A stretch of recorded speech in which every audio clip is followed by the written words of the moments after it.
Friday to you all. Welcome, Brewers baseball on Fox Sports Wisconsin. Tonight we are at Miller Park. The roof is open, and we are set for the St. Louis Cardinals. Game one of this three-game series. Look at that beautiful sunset. Some of the great images here at Miller Park. Yadier Molina and the Cardinals, after 15 innings in Colorado yesterday, ready to take on Jonathan Lucroy and the Brew Crew. And hi, everybody. We welcome you from Miller Park alongside Bill Schroeder. I'm Brian Anderson. And now we get set for this series against St. Louis, Rock. And it will be the last, I guess you call, meaningful series of the year as far as postseason implications, because the Cardinals are in it. They are the division leaders, and the Brewers would love nothing more than to knock them back a few steps. Yeah, you're exactly right. And the Cardinals are pretty much taking control of the series, the season series this year. The Brewers have not had a lot of success against St. Louis. You can see what's remaining for the three teams vying for the division here in the Central. St. Louis Cardinals certainly have the better of it. Only the Washington Nationals left that they have to play that are over 500. Pittsburgh, Cincinnati, 6 games left, including tonight. That's really going to be the deciding factor, what's going on here in the Central Division. So you're right, the Brewers would love to be able to do something to make the Cardinals' life a little bit miserable this weekend. Well, the Pirates are playing the Reds tonight. We'll give you updates throughout the game. Right now, Pittsburgh has the lead. Johnny Hellwig on the mound, the St. Louis native, pitching against the Redbirds. And when we come back, Craig Kashawn, Craig Counsell, and Davey Nelson will break down Hellwig.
Is brought to you by Menards. Save big money on all your home improvement needs at Menards. By Miller Lite, it's not just a good time, it's Miller time. And by Toyota, let's go places. Gorgeous sunset behind Miller Park here. It's the Cardinals and the Brewers, the first of 3 this weekend here at Miller Park. And Johnny Hellwig ready to pitch for Milwaukee. I'm Craig Kashawn alongside former Brewer Craig Counsell and Davey Nelson as well. Great to have you on the broadcast here all weekend long, Craig. Good to have you back. Thank you. Let's talk Johnny Hellwig a little bit. And he's been inconsistent at best, but he is the Pacific Coast League Pitcher of the Year. What does he have to prove to you yet before the season is up? Well, I think we're just looking for some confidence from Johnny Hellwig. We want him to walk out of this last 2 starts of the year just building some confidence. And it's a tough lineup he's facing, but I'm really looking, Davey, towards that first inning tonight. Get off to a good start, get rid of those nerves, go after them hitters. Well, that's an important thing. What you mentioned, Craig, he's definitely in that first inning. If he can get through that and settle in, I mean, that's the biggest thing for me. I've watched him. If he gets behind in the hitters, he needs to get some real quick outs, get ahead of the hitters. And if he can get through that first inning, maybe it'll settle him in. All right, he's going to face Shelby Miller here tonight. The Brewers are ready to go. The level amped up just a bit with the first place Cardinals here. No doubt being rocked up the lineup. Some first pitch coming up next.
Brewers out onto the field at Miller Park. The 6'9" right-hander, the PCL pitcher of the year this year in AAA.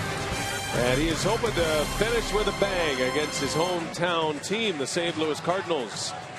Mike Matheny, the former Brewer, poised to take his Cardinals to the postseason for the 2nd consecutive year. Matheny and the Cardinals went in as the 2nd wild card last year. And their run ended in the LCS last season. They got a chance to win a division title this year. His Piggly Wiggly batting order looks like this, with Carpenter, Beltran, and Holiday at the top. Matt Adams filling in for Alan Craig. Yadier Molina does the catching. John Jay in center with David Freese, Daniel Descalso, and Shelby Miller rounding it out. Well, Johnny Hellwig making start number 6, 7th overall appearance. A 1-4 record, had a very good start against the Chicago Cubs, where he picked up his lone big league win. Then you see the walks, the strikeouts. That's something he needs to work on. 17 walks, only 5 strikeouts. Very important for Hellwig to have a good start here tonight. First, 2nd inning, put a 0 up. And you know, some extra butterflies for Johnny Hellwig. We're up just outside St. Louis. Here's how the Brewers line up defensively, brought to you by Menards. You got Gendel in left with Gomez in center, Aoki in right, and around the horn it goes Ramirez, Bianchi, Jeanette, and Halton, with Jonathan Lucroy doing the catching here tonight. And Jeff Bianchi back out there for Gene Segura, out with a grade 1 strain of the hamstring. And no word yet on Segura when he might be able to return. He's listed as day-to-day, but as he sits, Bianchi gets the starts. Brewers coming off a series win against the Cubs, taking 3 out of 4 from Chicago. 4-man umpiring crew in place. Scott Berry, Alfonso Marquez, Lance Barrett, the crew chief, and Mike DeMuro on the bases. First pitch of the ball game is in there for a strike, and away we go on a beautiful night for baseball in Milwaukee. Matt Carpenter comes in batting .321. You could make an argument that Carpenter has been the most valuable player for the Cardinals, which might lead you to believe he could get some most valuable player votes in the National League. And some think he's not even the most valuable player on his team, let alone the league. Yadier Molina behind home plate. That's my vote. Yeah, those two might split the votes. Carpenter leads the National League in runs, in hits. He's the National League leader in doubles and multi-hit games. He's had an incredible season. He's got a chance to have a 200-hit season, sitting at 190 currently. Hellwig deals in strike 2. Well, Johnny Hellwig will have a couple of more starts, and he is hoping to leave his mark here at the big leagues after a terrific season in AAA. And Carpenter checks his swing, and he is aboard. And that's what he does so well. Matt Carpenter reaches base. On base percentage around 400, exactly what a leadoff hitter should do. And control and command has been an issue for Johnny Hellwig here in the big leagues. Certainly not in the minor leagues. Not much more he can do down in the minors. Time to get it done at this level. Here's Carlos Beltran, and he takes one high and away. And Johnny Hellwig's delivery, you see it in Phantom Cam, super slow motion. You can see every muscle as he makes his delivery to home plate. Throws a little bit across his body. You can see a fastball grip. Keeps that front shoulder closed, and that's going to be important for him tonight. And his ability to throw strikes, that's always the way it's been for Hellwig here with the Brewers. They say he hides it pretty well with that upper body rotation, and it's just a matter of throwing enough strikes to be effective.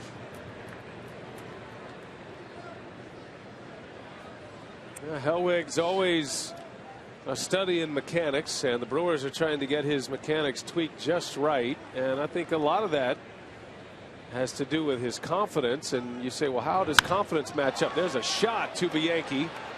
Jeanette not there at second base, and the throw goes to first. He was shaded around over toward the hole, but a little bit of a late break by Jeanette. Perhaps thought that ball was going to be caught in the air. It was a short hop to Bianchi, and you can see Jeanette really wasn't shaded all that much. They just a little bit late getting there. They could have had the lead out at second base. Not sure why Bianchi didn't make the throw that way. The ball was hit so hard it disrupted the timing a little bit. Bianchi just chose the sure out at first base. Certainly looked like he had a shot at second, but Carpenter ends up there with one away. And here is Matt Holliday.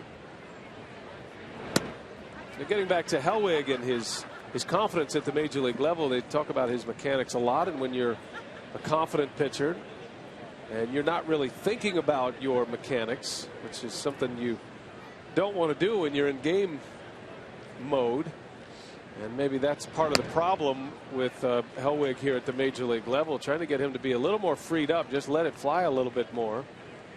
And you see he's already hitting 94 on the gun with Matt Holliday at the plate. And mechanics are a funny thing, and certainly didn't have much of an issue with mechanics down in the minor leagues. His walks to strikeouts very good. Just needs to relax. I mean, that's the bottom line, and Craig Counsell was talking about that on our pregame show today, and talking about the importance of just relaxing and being confident out there on the mound. And you thought perhaps he might have been able to get over the hump in that regard in that start against the Cubs, where he pitched very well and picked up a win. 2-0 to Holliday with a runner at second, and Hellwig is in there for a strike.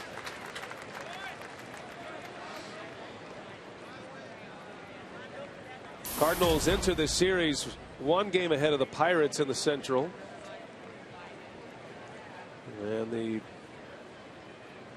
Cardinals will face the Brewers and the Cubs their next 6 games. There's a base hit to right, and Carpenter around third on his way to the plate. The throw comes all the way in. It's late. Throw to second, and Holliday's out. So a run scores, but the second out of the inning at second base. And once again behind in the count. Hellwig having to come in with the fastball, and Matt Holliday able to shoot it into right field. And Noriaki all the way in the air to Jonathan Lucroy, who did the right thing and went and got it and made a good throw to second base to get the out.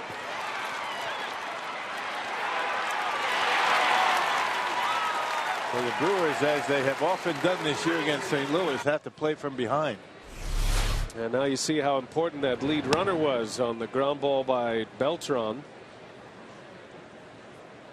1-0 Cardinals. And here is Matt Adams returning to the starting lineup tonight. Had an elbow injury that knocked him out of Wednesday's game. It's his right elbow that's been giving him trouble. See that big brace he is wearing on the elbow. Incredible power from Matt Adams. You just look at him and you figure he can hit the ball a long way, but he's very patient at the plate to go with it. 14 home runs and 259 at bats. And that ball is hit hard to the opposite field. Gindel will cut it off. Adams will settle for a single. And the heavy hitting Cardinals doing just that here in the first inning. 2 hits and a walk thus far. It doesn't matter how hard you're throwing. If you're working behind an account, you're going to get hit, particularly against a team like St. Louis.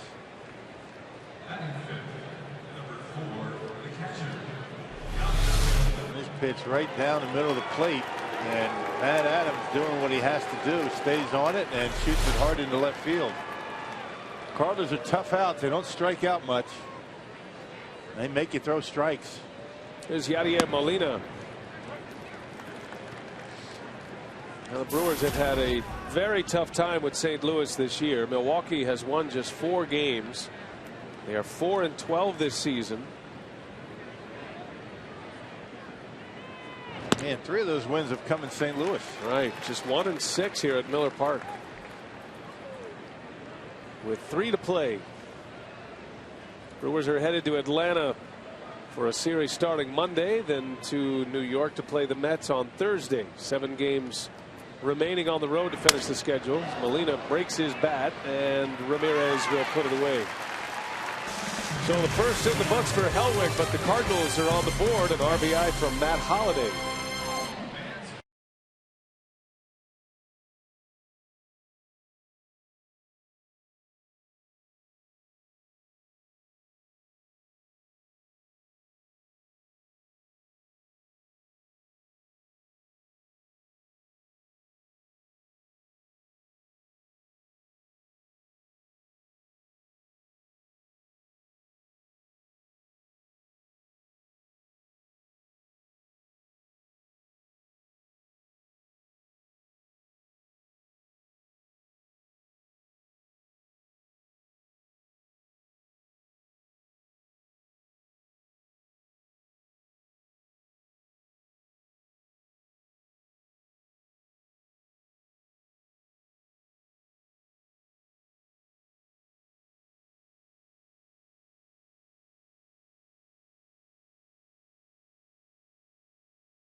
Down 1-0. Cardinals scoring on a Matt Holliday RBI single. And here we go to the bottom of the first now against Shelby Miller. The Brewers will line up this way, courtesy of Piggly Wiggly. It's Aoki, Jeanette, and Lucroy at the top. Aramis, Ramirez, Carlos Gomez, and Caleb Gindel in the middle of the order, with Halton, Bianchi, and Hellwig rounding it out. Shelby Miller on the mound for St. Louis, hard throwing right-hander, and the Cardinals are hoping for a finishing kick for Shelby Miller. They're hoping he can be a little bit better down the stretch on the road this season. Yeah, the splits between home and road, incredible. He's got an earned run average under 2 at Busch Stadium, much higher, away from Busch. As you check out the Menards Cardinals defense, the Cardinals, the best fielding team in the National League. They've only committed 70 errors, and to go with that, they've turned a league high 169 double plays this year. So good defense, good pitching, and the Cardinals in first place. Those are the home road splits for Shelby Miller, an ERA near 4.5 on the road, although he's been a little better lately. He's had a terrific year by all accounts, a 14-game winner, and the overall earned run average right at 3. He's making his 30th start of the season here tonight. And just one of the many big arms out of the St. Louis bullpen, or rather out of their farm system, as Aoki slaps one to center field, a base hit. Now with Shelby Miller, you're going to be getting a lot of fastballs, and so far this year the Brewers really have not been able to zero in on many of his pitches. But the fastball is an important pitch for him. He throws a lot of them, and a good start for Milwaukee with Aoki lining one into center field. Big series for the Brewers, and they know it. They'd love to be able to take at least 2 out of 3 against the Cardinals. So a win tonight, very important for them. It's like a playoff game for the Brewers. You can just sense that intensity during batting practice. They want to play well. The last series of postseason relevant baseball. Looks like the Atlanta Braves well on their way to clinching a division title. Where the Brewers will see them. They'll be trying to put the pieces together for the postseason, get pitchers some rest, and make sure they're lined up properly. Although you have to say the Braves, like the Cardinals, they'll be fighting it out for home field advantage, especially Atlanta. They want to finish with the best record. They've been a dominant home team this season. But they know they're going to make it. Cardinals a pretty good bet to make it. And they're hoping for a division title once again. It's been since '09 since St. Louis won a division title, despite winning a World Series during that time back in 2011. Cardinals really haven't skipped a beat with the departure of Tony La Russa. Mike Matheny's taken over, and they continue to be a tough opponent. Well, and you got to give a lot of credit to their general manager John Mozeliak and their farm system, their player development. They continue to produce some very talented big leaguers at a very young age. They have a lot of arms that have come up this season and succeeded, like the rookie Shelby Miller. His 14 wins are the most by a Cardinal rookie since 1967. Dick Hughes won 16. Jeanette into center field. John Jay will cut across to make the play for out number 1. And Miller, a big guy, 6'3", 215 pounds. He's only 22 years old. Doesn't turn 23 until October 10th. You want to feel old? He was born in 1990. There are a lot of guys in the big leagues that have been born in 1990. Major leagues are getting younger and younger every year. They really are. You were still playing in 1990, weren't you? I did. That was my last year. Yeah.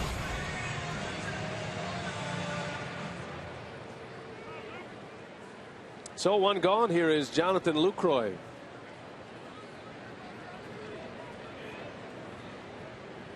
Lucroy hitting .278 coming into play tonight. Did not start yesterday. It was Maldonado who caught Kyle Loesch yesterday. And Lucroy back in there tonight. One of the few actual off days for Jonathan Lucroy. He's not catching these days. He's over at first base. And he's done a good job over at first base in the very limited action he's had over there. Good way to keep his bat in the lineup. There's a strike, breaking ball, and it's 0-2. Shelby Miller on Phantom Cam, the 22-year-old Texan. See the way he tucks that glove to make sure that he's able to rotate those hips and stays on top. Gets pretty good tail on the fastball, not much of a sink. And good follow through, and Miller's been able to stay healthy all year.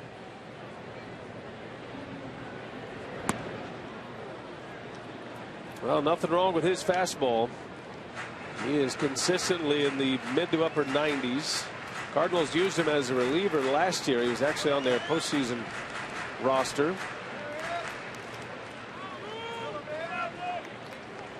Got a lot of high hopes for this kid. He was a first rounder back in 09, 19th pick overall out of Brownwood, Texas.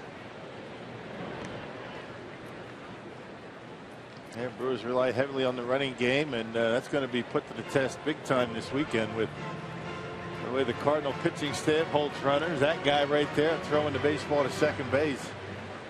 He will neutralize the running game better than anybody in the big leagues.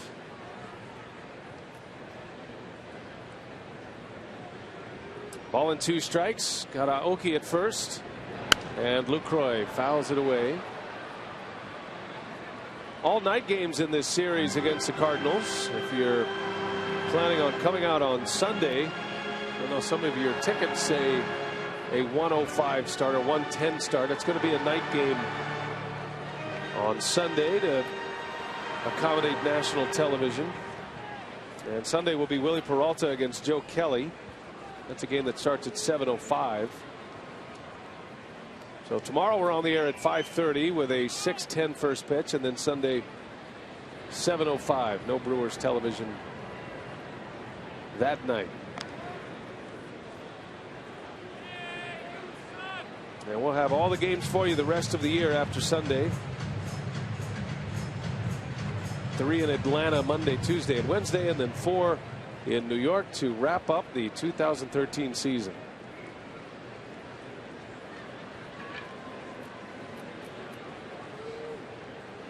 Ball and 2 strikes on Lucroy. And a base hit to right. Aoki will hold his ground at second. Good piece of hitting there by Lucroy. A 2-strike single. And 2 on with 1 away. Yeah, that is one nice swing by Jonathan Lucroy, taking a fastball at 93 miles an hour. You can see it up in the strike zone. It's actually right on the outside corner. Look at that nice swing. Stays on top of that baseball, down and through, and lets the ball travel. Doesn't get any better than that. A base hit hard into right field. Well, you could see the body language by Yadier Molina. Did not like the location of that pitch. In and out was good, but it was too far up. So that puts 2 on with 1 away, and here is Aramis Ramirez.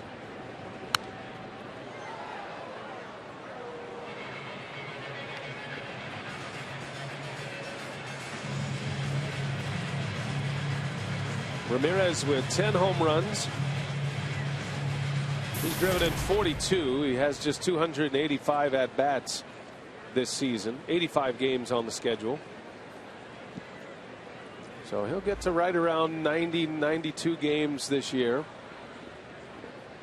But missing a good part of the schedule as that ball is hit deep left center, carrying well. And it's gone! Aramis Ramirez! A 3-run home run.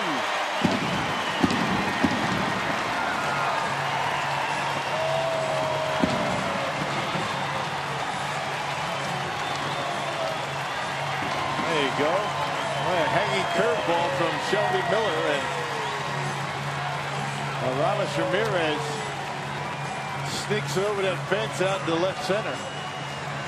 Stayed back nicely on that pitch. A 1-1 pitch, a curveball, and knocked it out of here. That didn't do anything. No break on it at all. And number 11, our Powerball home run count for Aramis Ramirez. And now Gomez into right center. Back is Beltran, who wants it. And there is out number 2. Well, Ramirez keeps saying, I'm starting to get my power back, and we've seen it show up lately. That ball had some terrific carry to it. Yeah, that was actually a 1-0 pitch, not 1-1. A curveball, and Ramirez starting to get dialed in a little bit. Remember, Ramirez had a couple of 3-run home runs early in the year against the Cardinals at Busch Stadium. Yeah, 2 home runs in 1 game against the Cardinals. And he's had a nice finish, and I'm sure he is breathing a sigh of relief after a couple of stints on the disabled list. And when he came back the second time around, it didn't look like he had any legs under him at all. He was hitting basically just singles and no power whatsoever, but that started to come back. I remember a home run he hit in Pittsburgh. He hit into the deepest part of the ballpark at a very pitcher friendly ballpark at PNC, and that's when you kind of knew that maybe the bat and the legs were all coming back together. Skindle flies to right, and the side is retired. Good start for the Crew. They give up a run in the first, but they answer it quickly.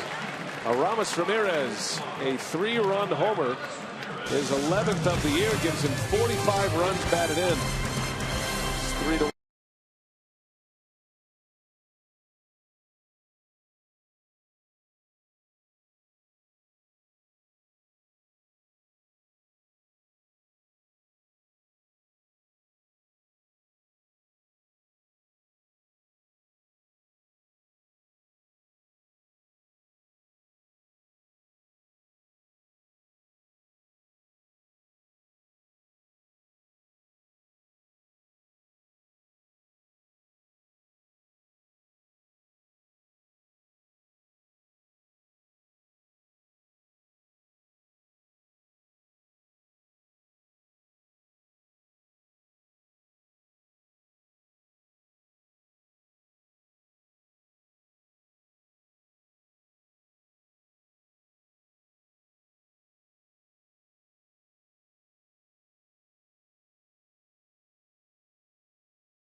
Stevens Point is our Miller Lite Tavern of the Game winner tonight. They call the Brewers in the next 24 hours. They get 40 Miller Lite beer pen tickets to a Brewers home game.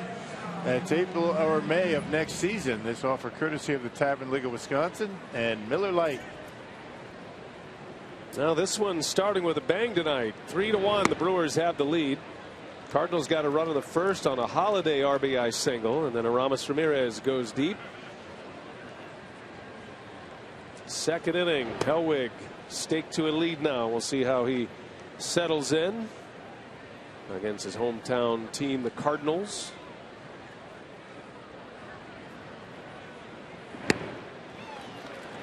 There's a good fastball right there. That's where he needs to put it. Good location down. That's a movement going away from John Jay that time.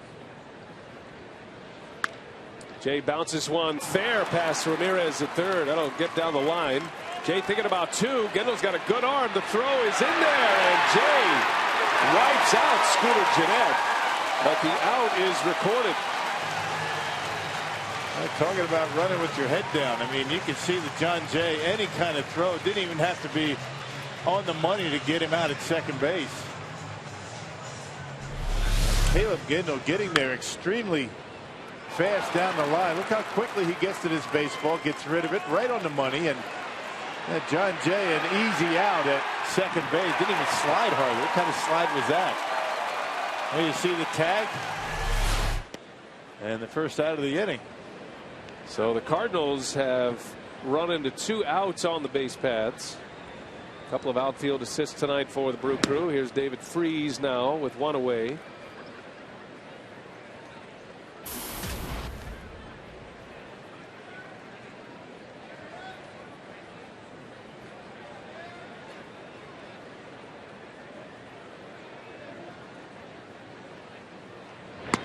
Freeze takes strike one.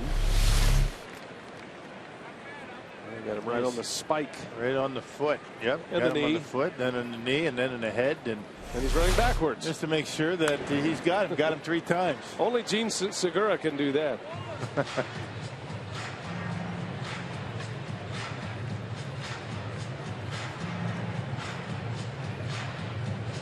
Cardinals with an interesting game yesterday in Colorado.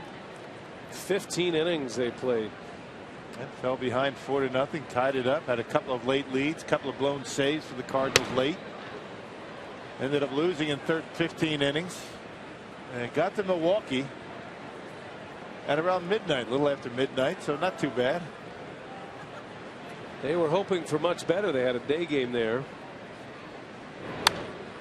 As Freeze fouls it away. Cardinals used 10 pitchers yesterday. Their starter, Michael Wacha, only lasted 4 2/3 innings. Didn't Colorado use 10 as well? They did. Yeah, Roy Oswalt lasted 4 2/3 as Freeze swings and misses. Hellwig strikes him out with a 96-mile-an-hour heater. Yeah, there was something on it going down and in. That's a good pitch. Got to get this guy some confidence. You know, a couple of runs, get a lead, and see what he can do with it. Right over the top, a little late movement from Hellwig. So 2 gone. And here is Daniel Descalso. He and Pete Kozma sharing the duties at short.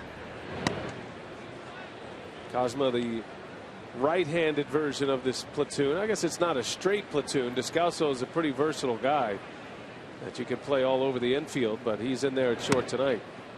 Hasn't been hitting much this year, although he does have some hits against Milwaukee. Not a guy that walks much, a .288 on base percentage. Kozma played yesterday, didn't start, and was still 0 for 3. Descalso got the start yesterday in Colorado and went 0 for 6 in yesterday's game. And Hellwig walks him on 4 straight. So with the pitcher coming up, Hellwig issues a walk, and 2 gone for Shelby Miller. It's all about mechanics, and now you make some really nice pitches to David Freeze, and then you kind of lose your focus or your release point, and you end up walking the number 8 hitter on 4 pitches. Or you see the Charter high-speed pitch. Johnny Hellwig up to 97. Got plenty of velocity tonight with these 2 on the mound. 2 young, strong right-handers. And the Brewers are hoping that Hellwig can be next year's version of Shelby Miller. Miller got a late call up last season, mostly out of the bullpen. He did make 1 start at the end of the year, and then he was part of their postseason roster. Johnny Hellwig will be making a bid at one of those rotation spots next season. Figures to be 2 or 3 available, depending on how you look at it. There's a bouncing ball to Jeanette, and that will retire the side. Hellwig gives up a hit. Cardinals run into another out. Picks up his first strikeout, and it's 3-1 Brewers.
As they head to the bottom of the second inning. Come out to Miller Park for Fan Appreciation Night presented by Chevrolet tomorrow against the Cardinals. Enjoy special giveaways and prizes, including a new car. Visit Brewers.com/fan appreciation for details. Looking forward to that. Fan Appreciation Night for the best fans in baseball. Brewers fans. Well, they've already had something to cheer about tonight. Aramis Ramirez with a 3-run home run. And here we go to the bottom of the second inning. Shelby Miller will face the bottom of the order. Sean Halton, Jeff Bianchi, and Johnny Helwig, the Brewer pitcher. Been quite a memorable homestand for Sean Halton. Had a walk-off home run last Sunday against Cincinnati. Hit his first career grand slam on Wednesday night. Back in the starting lineup tonight. He's had some good success against the Cardinals this year. 5 hits and 12 at-bats against St. Louis. That includes a home run and 7 RBIs.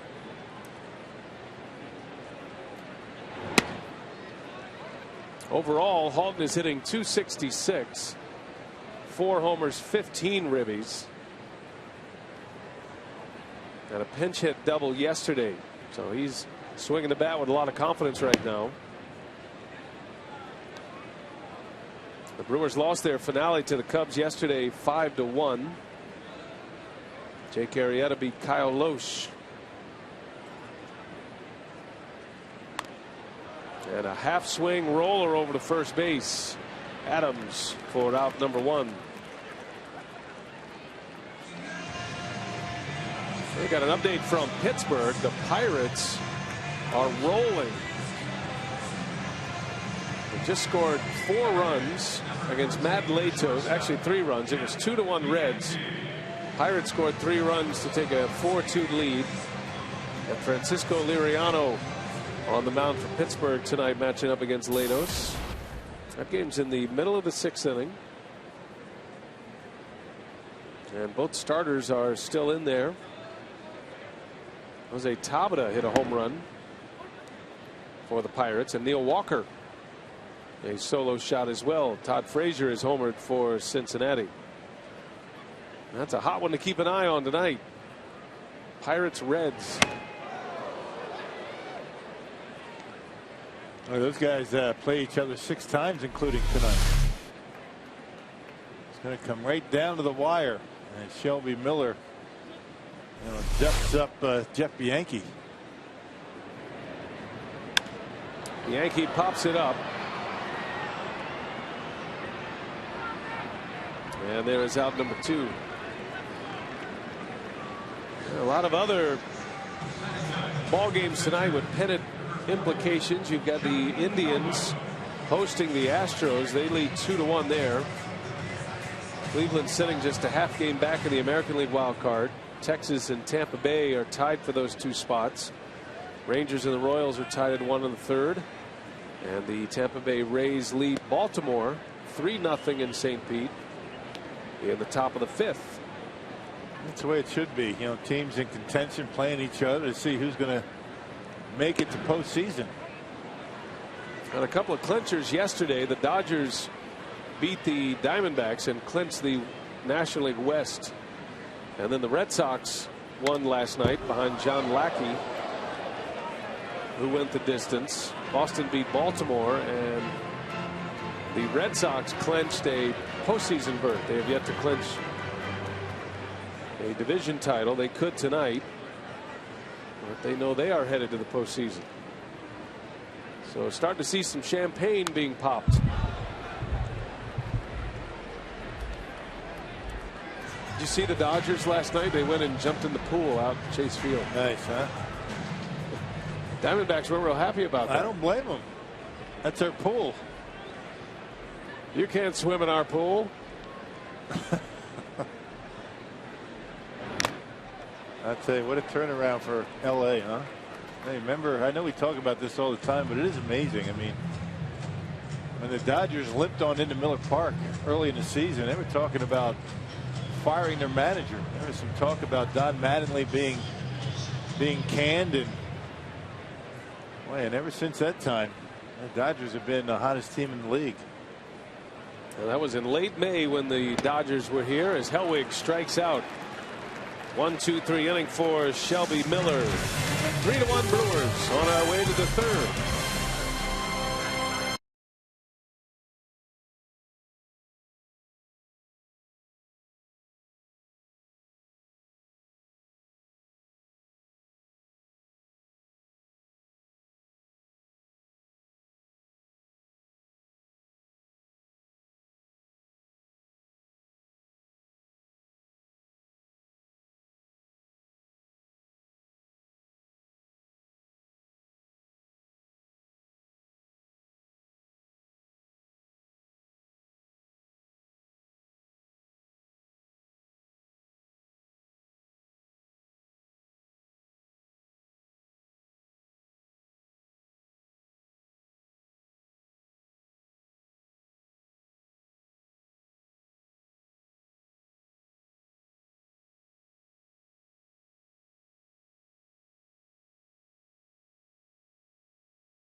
And Johnny Hellwig with a power sinker striking out David Freese.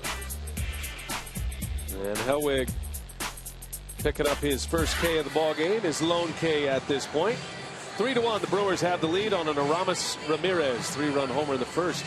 And we're pleased to be joined now by Brewers general manager Doug Melvin. And Doug, great to have you with us. We always like to catch up with Doug at least once on a homestand, and now it's going to be our last visit. I know, it's sort of sad, isn't it? Yeah, it went fast. I thought. You go through withdrawals. You complain about the season being long and, you know, all the games we have, and then it only takes about 3 days when the season's over and you have these withdrawals and watching playoff games and upset that you're not there. We could get a little three-way call going in the offseason and continue our chats. Okay. That's all right. But you have to be pleased with the way the team has performed. Last month to 6 weeks, I mean, they've been playing some pretty good ball. Yeah. We have 12 rookies on our team. Somebody said 13. I wasn't sure. 12 rookies on our team right now. And, you know, we would never have had that chance to look at them. I'd rather be contending, be in the playoff hunt.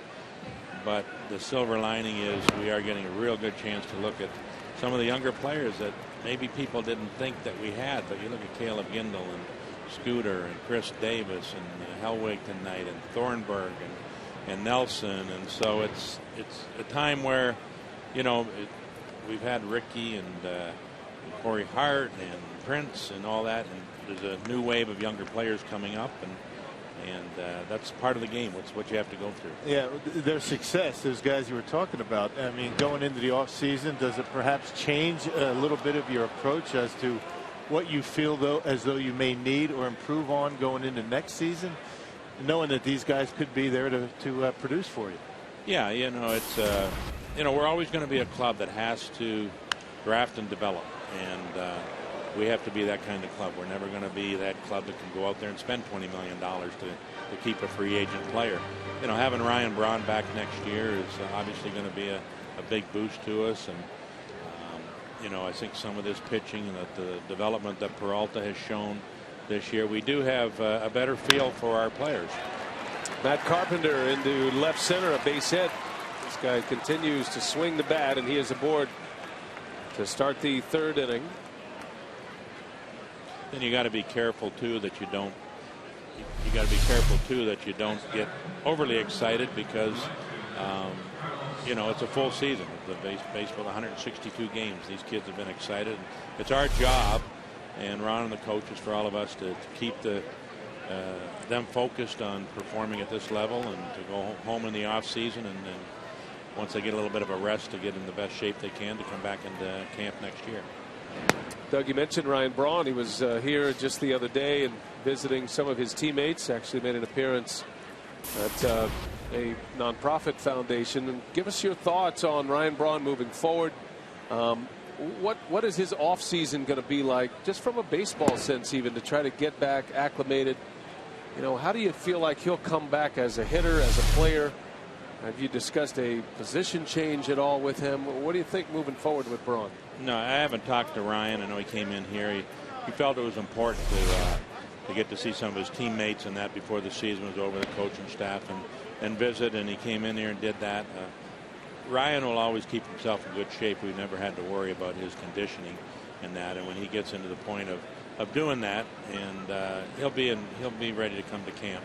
We haven't discussed you know, when he's coming to camp or anything like that. So I haven't had that kind of discussion yet. Chance to turn 2 here, and a low throw dug out by Sean Halton. Wow, what a play right there.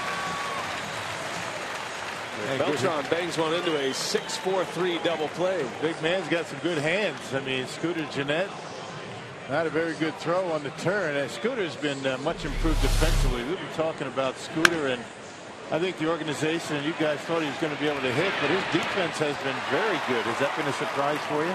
Well, Bobby Missick, our roving infield instructor, done a great job with him. I like the way how deep he plays at second base. You see him, he's on the grass all the time, and you don't have to clean his spikes after the game. But I like the way how deep he plays. I think it's good. I think Darwin Barney plays deep like that. You know, giving up a slow roll or whatever, but he's made a lot of plays, showing great range and that. But Bobby Missick did a great job with him. Garth Orge is familiar with him because Garth had him when he was a roving infield instructor. So that familiarity between Garth and Scooter, that wasn't something new. They were familiar. They're going to continue to work on the things that they need to work on, and that. But his defense has been a very big plus for us. I think we had him down that he was going to be an average defender. What he's shown with us is at times he has shown maybe that's a little bit above average with range. He's gone far to his left a number of times. Made a few good highlight plays, but we're very pleased with Scooter and how he's come up here. We probably anticipated him playing the full year at AAA, but getting 2 months under his belt's huge, and you know, very positive for us going into next year. So short and second, I mean, going forward is looking pretty good. Give us an update real quick on Gene Segura. Yeah, Gene, you know, slight hamstring. You know, he's played a lot of baseball this year. We have, 9 games left, 10 games left. So, you know, we'll take a look and see. He's probably out for this series, I would think, and see how he's feeling at the start of the week. But, you know, he's had hamstring problems in the past. This is a little tweak, but it's not really that damaging to us because there's a number of us that felt that maybe he's played a lot, and maybe that hamstring just getting a little tired at this time and a little bit weak. But he's had a great year, and I'll tell you, it's very exciting to know you have 2 23-year-olds at second and short. And, you know, we still have Ricky Weeks is going to come back from his injury, and Ricky's going to be a contributor and in some way, in some fashion, and he'll want to come in here and do well too. So, you know, I know that Ricky went, and I had heard that Ricky went and bought Scooter a suit on his first road trip when he came here, and he didn't have to spend a lot of money, not a lot of material in that suit. Not a big guy, is he? But yeah, look at how deep he's playing there now, and at second. But yeah, it's encouraging to know that you're young up the middle with LaCroix, Maldonado, Scooter, Gene Segura, and Carlos Gomez, who's only 27, 28 years old. So it's one of the tough things to do in putting a club together is up the middle, building a club up the middle. So all it does is we feel good about that, but then we got other areas that we have to improve on. Talk to us a little bit about Johnny Helwig as Matt Adams fouls one back. What are you hoping to see out of him the rest of the way, and you know, maybe just capitalize his season this year? He was the PCL pitcher of the year in AAA. Well, Johnny's you know, he's tall, lanky. What's he listed at, 6'7", 6'8", and that. And you know, you look at the history of tall pitchers and that. And sometimes they do take maybe an extra year or two to come along. And you know, I know that Randy Johnson took some time. Pitcher that maybe Bill remember, Jim Beattie with the Yankees. I looked up Jim Beattie the other day, and Jim was the general manager later on in his career, but when he was with the Yankees, Jerry Nairn caught a no-hitter from Jim Beattie, but he walked 112 guys one year in the minor leagues and had more walks than strikeouts, and then came along and pitched well at the big leagues. Sometimes it just takes, it's like a hitter with a long swing sometimes, and it just takes a little bit more time. So you're throwing a lot on the plate out there. The things that Johnny has, the ball, he's got great movement. I'm not saying he has to strike people out. I think there's a lot of people that are caught up in strikeouts. We do have to make plays behind him. He's almost the early stages of Willie Peralta. There's been some ground ball hits or somebody doesn't make a play and the big inning happens. But you know, if he's out there and he's aggressive, and I think that's the one thing we want him to do, is be a little more aggressive out there. He has if he gets the confidence and that which he should have, because he was the best pitcher in the Pacific Coast League this year, so there's no reason not to have confidence. But he's got good stuff. He's working on that breaking ball, and he should, you know, provide a lot of ground balls for our ball club. Well, Adams hanging tough against Hellwig, who in the first inning was throwing in the 91-92 range, but it seemed like ever since that first inning he's been in the mid-90s consistently, 95-96, especially with men on base. Yeah, and that's what he threw down in AAA. He's up there. He has that ability to throw that with a hard sinker. And you know, I think it you know, I brought up the other day about Homer Bailey. He gave up 62 runs in his first 80 innings. That's a lot of runs. 62 runs in 80 innings in his first 17 starts. And sometimes young players go through that. Some that's a little bit longer than others. So I think he's going to be a fine pitcher. There's another ground ball. I think he's going to be fine, and each time out I think he's going to feel a little more comfortable. Well, Doug, it's always great visiting with you. Thanks all season for coming up. It's been a tough year, I know, but you've always been here accountable and willing to answer all of our questions. We appreciate it. Well, thank you guys for the coverage. Thanks, Doug. Doug Melvin, Brewers general manager. So Hellwig gets through the inning. 3-1 Brewers. We're headed to the home third.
To the bottom of the third, and this series against the Cardinals will wrap up 32 of the 35 last games against National League Central opponents. Our AT&T Twitter poll, we're asking fans to weigh in.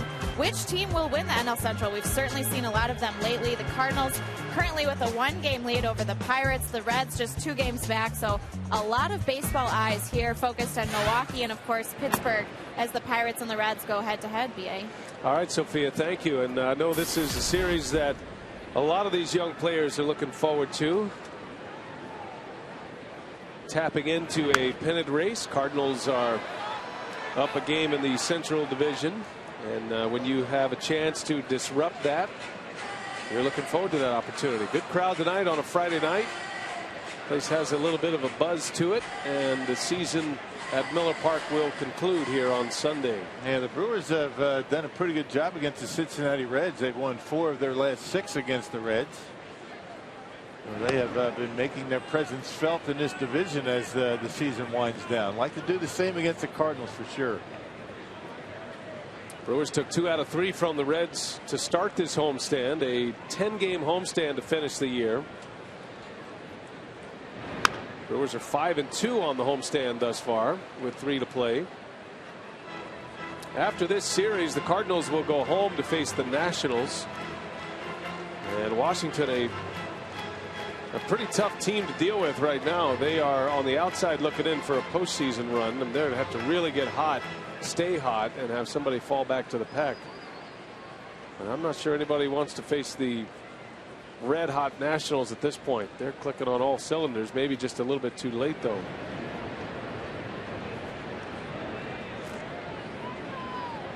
So while the Cardinals will be hosting the Nationals, the Pirates will be at Wrigley against the Cubs. As Nori Aoki dumps one into left center, a base hit, and he is 2 for 2 tonight. Well, the breaking ball from Shelby Miller has been the pitch that he has been giving up the base hit. The home run to Ramirez, a curveball, and that was a curveball that Aoki just hit. Hey, the series against the Cardinals continues through Sunday night. For tickets, call 414-902-4000 or visit Brewers.com. Fan Appreciation Night tomorrow at 6:10 p.m. Giving away a new car. You know, you didn't get the grilling set, but maybe, you know, the car is in your future.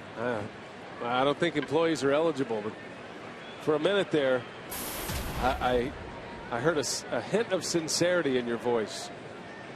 Somehow the grilling sets keep evaporating from the booth. Now, do you want to tell the truth, or you're going to continue with this lie? Popular item. Going?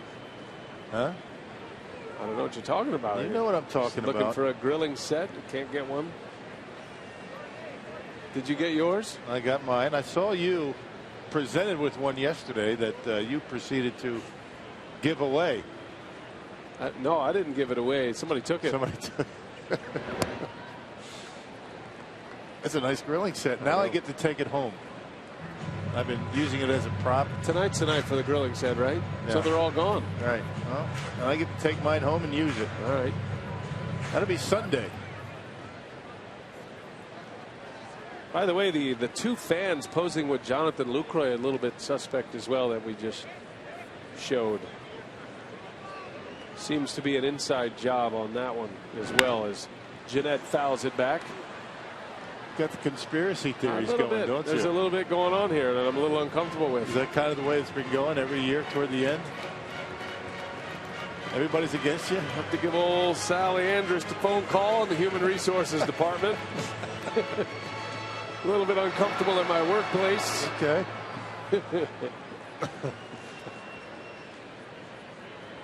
Speaking of HR, our friend Tony is here tonight, and she is part of the group that won the auction, had the highest bid. So a nice group here. 2 ladies, 2 gentlemen, and they're on their way to the booth. There's your grill set right there. Yeah, I know. Is that it? Yeah, look at it. He's not giving that up either. So you have a post-game instructional with our fine folks who had the highest bid for the auction. We had a meal with them. We had dinner with them. They were in the production truck. Oh, guess who just walked in the booth? Marty.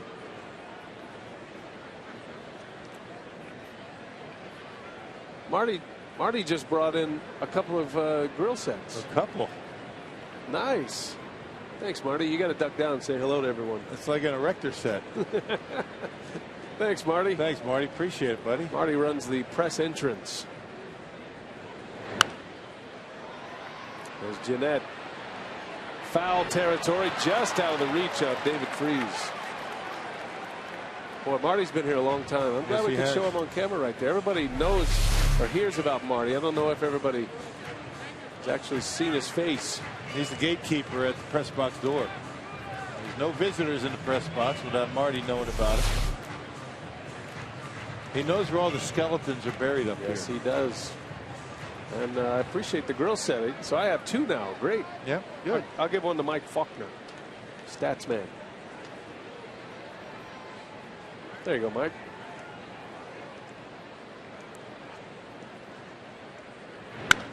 Jeanette to center field. And there is out number 1.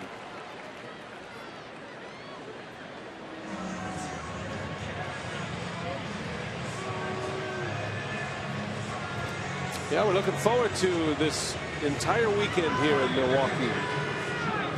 Hard to believe they're going to close her down after Sunday night. I always say, though, you never know, because Miller Park is so versatile, such a great stadium, that you get into the postseason, you start getting a little bit of rain, some bad weather. Yeah. You could always end up in Milwaukee. You never know. That possibility is always out there. Fly ball to right. Luke Croy. He is out. The second out of the inning. Yeah, you know they're replacing all the grass here at Miller Park right after the season's done. New grass. Doesn't look like there's anything wrong with the present grass out there, but Justin Scott was telling me a couple of homestands ago that that's in the works. That's on the schedule as soon as the Brewers head out for the road trip. They're going to start that process. Interesting. What do they do with the old grass? You need some? I could use a couple of patches here or there. Yeah. Especially that patch where I've rolled the neighbor's grill across the grass. That's all worn out. The ballpark looks great. Justin deserves a lot of credit, and we certainly want to send our best out to Justin and his entire grounds crew operations down there. Those guys put in some very long hours. Yes, they do. And it's tough to keep everyone happy. They're dealing not only with the aesthetics of the field as Ramirez into center field. That'll be playable for John Jay for the third out. Yep, Justin Scott and his grounds crew gang. We tip our hat to all of you guys.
Milwaukee Brewers baseball on Fox Sports Wisconsin is brought to you by Piggly Wiggly, the official supermarket of Fox Sports Wisconsin.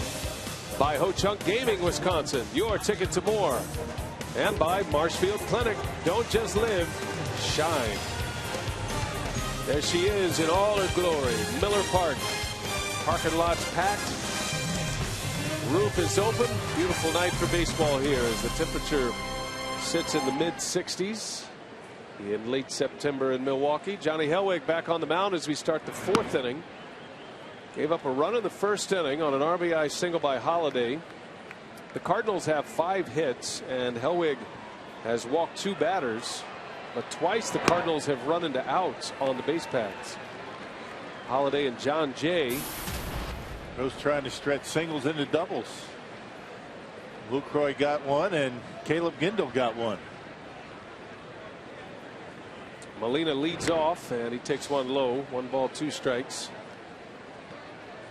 Well, Yadier spent some time on the disabled list this season. Cardinals went on a 7-game losing streak around that period, but Molina is certainly putting up MVP caliber numbers, especially when you consider what he does saving runs defensively as he dumps one into right field, a base hit. Yeah, the best defensive catcher in baseball right now, and you can argue that he's one of the best of all time. He's won the last 5 Gold Gloves behind home plate in the National League. Got a couple of platinum gloves given to the best all-around defender in all of baseball in the National League, 1 in each league. Yeah, that was an award that started just 2 years ago, and Molina's won both years and certainly likely to win another one. There's John Jay now with Molina at first.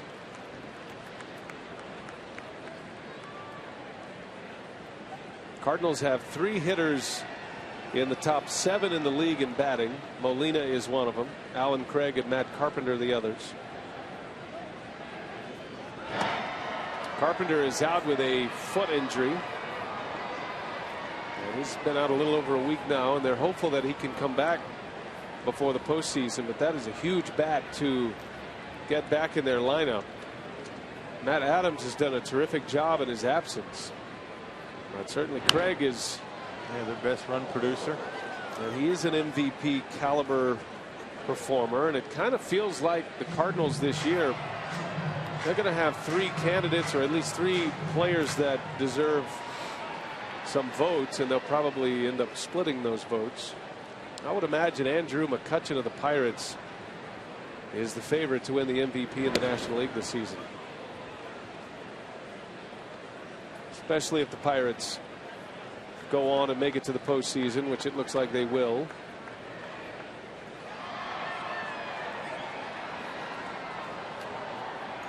Pirates, by the way, are up 5-2 on the Reds in the bottom of the 7th. Well, if you ask the Brewers who the MVP is, it's probably McCutchen, because McCutchen tears up the Brewers. Perhaps the Brewers made him an MVP. Yeah, all those gaudy statistics. All the games that McCutchen has played against Milwaukee, and he has just been lighting them up. Hit .400 against the Brewers this season.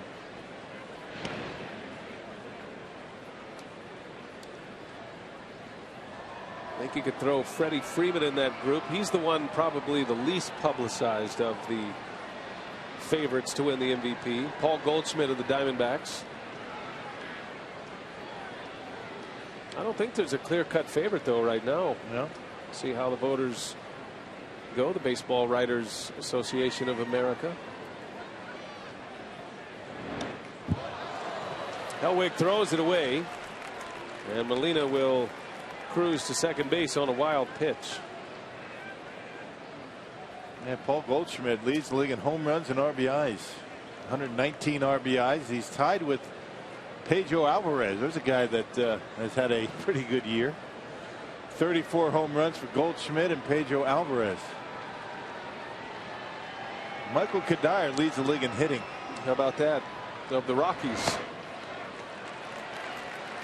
Well, Hellwig missing badly on the last 2 pitches, and now first and second with nobody out.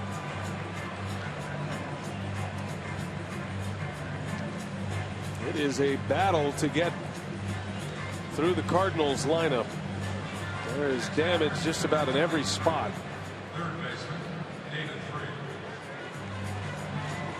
Coach on Gaming text question tonight, Rock, from Ruth in West Bend.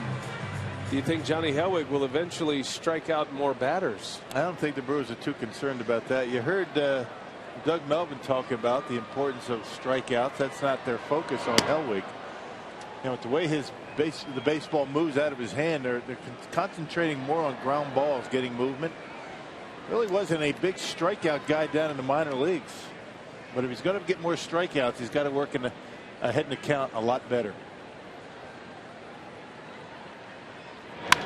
Bouncing ball. Bianchi's got it. Backhands it over to Jeanette. Throw to first in time. Oh, Scooter Jeanette hanging right in there. John Jay again puts him on the deck. And what's better there, the strikeout or the double play? I mean, that's what we're talking about with Hellwig. With that good movement, he gets a ground ball.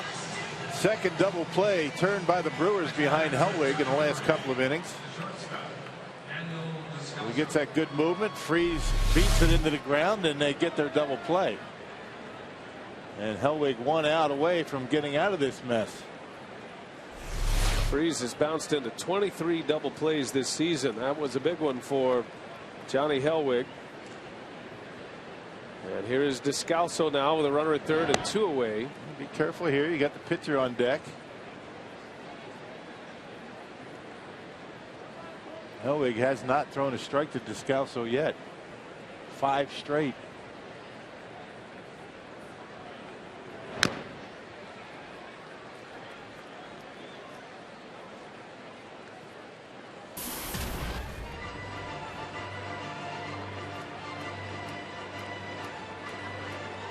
Now the Cardinals historically good with runners in scoring position this season. And if you could look to one statistic on why they are where they are right now, it would be their incredible hitting with runners at second and or third base. Yeah, third fewest home runs hit by the Cardinals this year. And they've stolen the fewest bases, so they're no power, no speed, but they get the hits when they need them. Descalso off the end of the bat. Aoki's got a long way to go, but he's there, and the inning is over.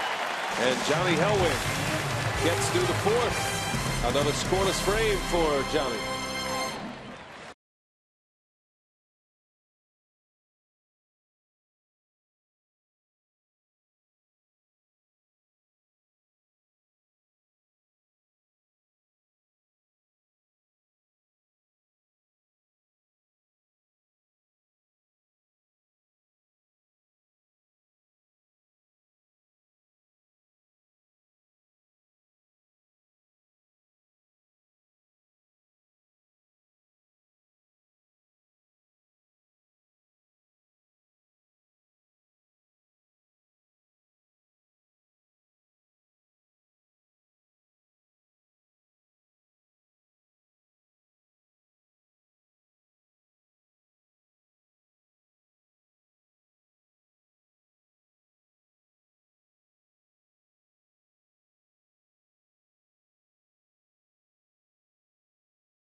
(3-1) Brewers as we head to the bottom of the fourth in our crew in the community tonight.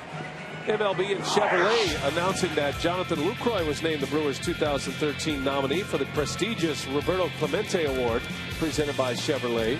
Today marks the 12th annual Roberto Clemente Day, actually just a couple of days ago. And they officially recognize local club nominees. Lucroy is one of the 30 club finalists for the annual award, which recognizes a player who best represents the game of baseball through positive contributions on and off the field. Congratulations to Jonathan Lucroy. You can actually participate in the selecting process. Just go to ChevyBaseball.com and let your vote be heard. A lot of Brewers represent the ball club extremely well, and Lucroy accepts that award, and for all the Brewer players.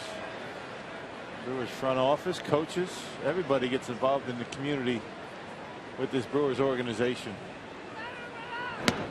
Carlos Gomez leads off for the Brewers here in the fourth. There was another guy on that list from the Padres that I want to recognize, Mark Kotsay. He was the Roberto Clemente recipient for San Diego, and the former Brewer Kotze is retiring at season's end. He made that announcement earlier in the week. What a great pro he was, and such a big part of the Brewers' 2011 division championship season. And I wonder if Kotze is going to have a spot for him in baseball down the road. You would imagine so. Fly ball to left. Holliday makes the catch. Matt Holliday very calmly ranging over to pull that one down. Yeah, not known for his defensive prowess, but pulling that one in, making it look easy. Playing deep is Holliday because he doesn't have a whole lot of range. But angles back and able to grab it. And Gomez looking for extra bases. And just on the warning track.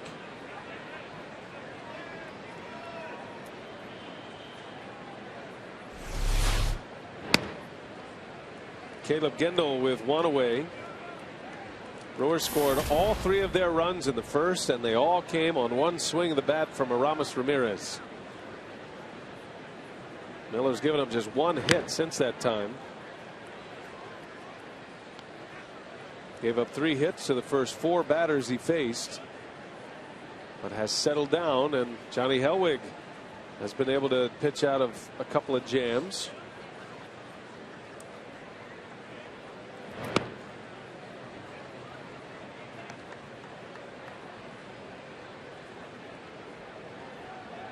Gendel's already thrown out a base runner today. Flew out to right his first time up.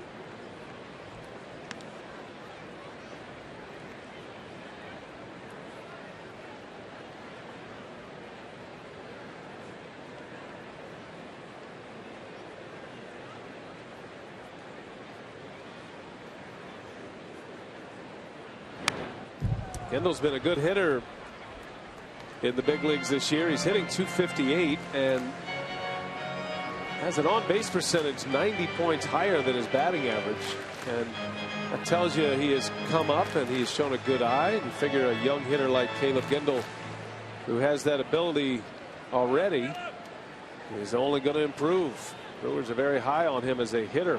Got quick hands, quick bat, and he waits nicely.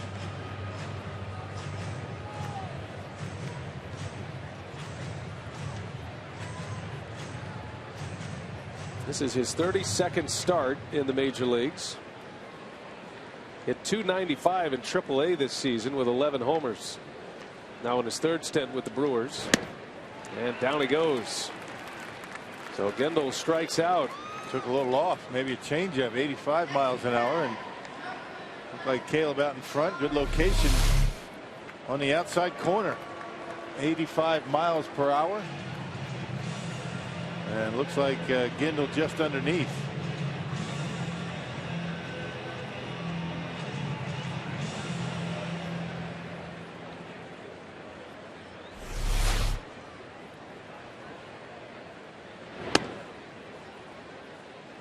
Interesting pitch from Shelby Miller, trying to see how he grips that baseball. And change up.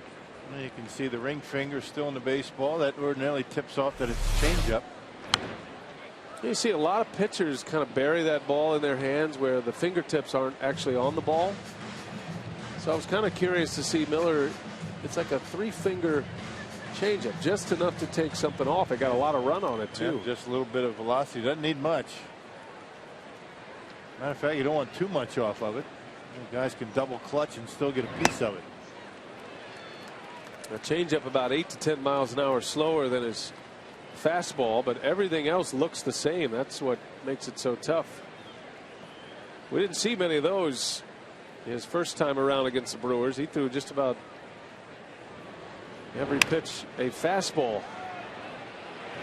Oh, late coverage. Miller, and Halton beats him to the bag. Not sure why Adams vacated so fast, but Miller didn't start right away, and that's going to work as an infield hit for Sean Halton. Yeah, that's pretty much right at Matt Carpenter at second base, and you can tell that Adams knew that he went a little bit too far. I mean, this is certainly a play for the second baseman, and Nobody at first, and Sean Halton with a gift single. Looked like he was out though. There was a benefit of a call right there. It looked like Shelby Miller had the foot on the bag just a split second before Halton. Yeah, Halton getting the call there, and an infield hit.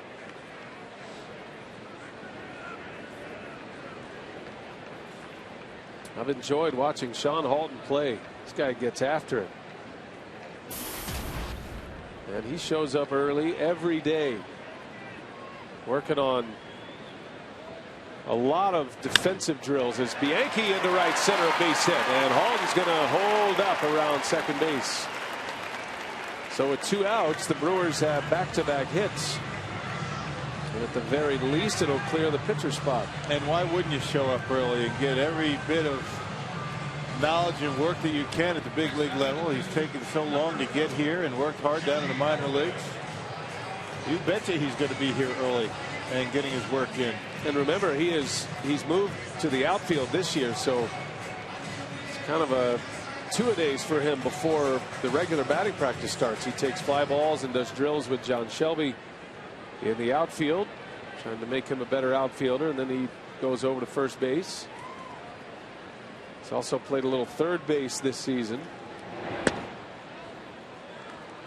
We saw Halton make that scoop earlier on a really tough hop, finishing off a double play. Yesterday, for about 15 minutes or so, Garth Orange was hitting him short hops with a fungo bat, hitting rockets over there. Garth Orange was standing about second base, and Halton was at first base, and he was winding up, hitting these fungos as hard as he could over there to first base on a short hop. You hit him with the bat because the coaches can't throw him hard enough, you know, to do it on regular speed. So they hit him over to those guys, and the precision with which he was hitting him, incredible. Yeah, he's something with a fungo, Garth Orange. They all are. He was making a move right or left. He was putting top spin on him. It was fascinating. Too bad we didn't have Phantom Cam the other day. That would have been fun to see. Mark that one down for next year, Ron. 1-2 to Hellwig.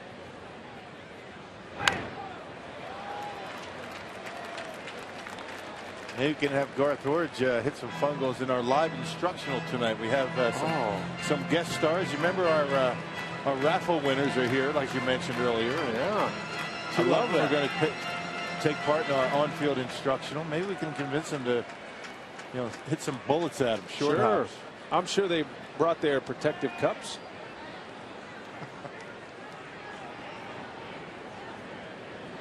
Hellwig strikes out.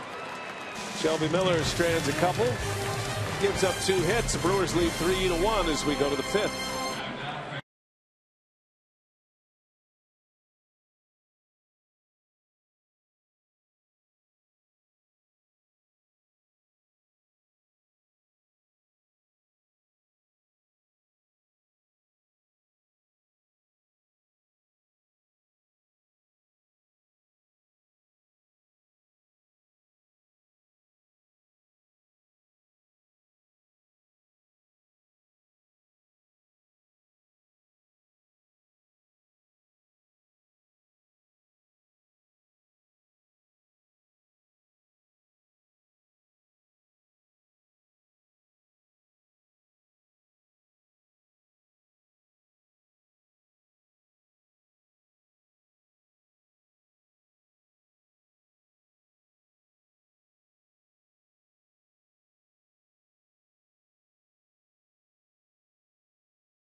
Cardinals on our way to the 5th inning, and tonight is the night, and you see all these folks here. Wave, everyone. So these fine folks actually spent good hard-earned money to have dinner with us and hang out in the booth. Yeah. And it all raised money for the Brewers Community Foundation. This is the night when we pay the fiddler, as we say. Thumbs up, thumbs down. Was it worth it? You do it again next year? So far. Okay. Potential fantasy campers here. Chris has been in fantasy camp. Nice.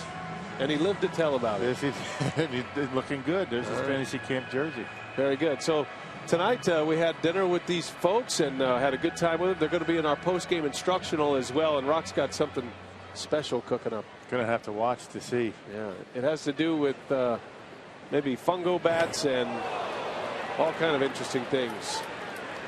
As Johnny Hellwig hits Shelby Miller, the Cardinal pitcher, to start this 5th inning.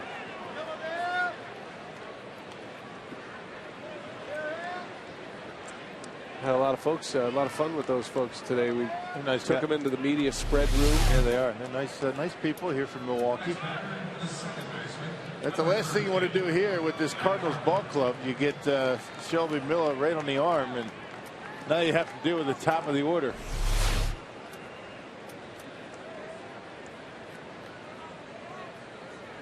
Well, Hellwig has induced 2 double play balls tonight, both 6-4-3 double plays.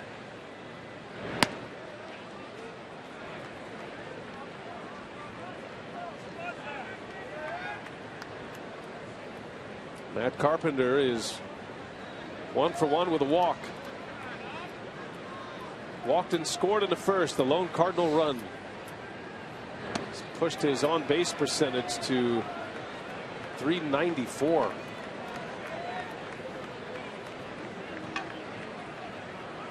Old school as it gets. No batting gloves. Got Pine Tar up there in the bat, and just a good solid hitter. And where did he come from, right? I mean, there's a guy that nobody really heard of before the season started. And all he's done is lead the league in hits. There's a strike. Carpenter played his college ball at TCU. And while thought of as a good player, a winning player, nobody imagined that he would be this kind of player in the major leagues. May be the only player in the National League with 100 or 200 hits this year. He's at 191. Fly ball to left. Kendall's got a long way to go, but he has room in foul territory. Out number 1. Well, Hellwig's been able to get some quick outs. Jimmy John's freaky fast delivery twice. Great pick by Halton. The 2 6-4-3 double plays. Yep, 3rd and 4th innings to get Hellwig out of some trouble. Could use another one. Now, when you can induce ground balls like that, keep the ball down, get good movement, you don't need strikeouts. That's what Doug Melvin was talking about, you know, when he was up here having a chat with us. And strikeouts are overrated. Sometimes you like to get them, but Hellwig, instead of the strikeouts, has been able to induce 2 ground ball double plays.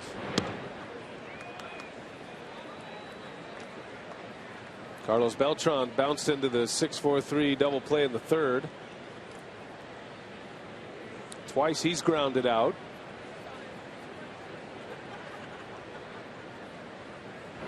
Beltran's having another great year and has remained relatively healthy. He has over 500 at-bats this season. It's always about at-bats for Beltran. If he gets his, he'll put up the numbers. 23 homers, 79 driven in.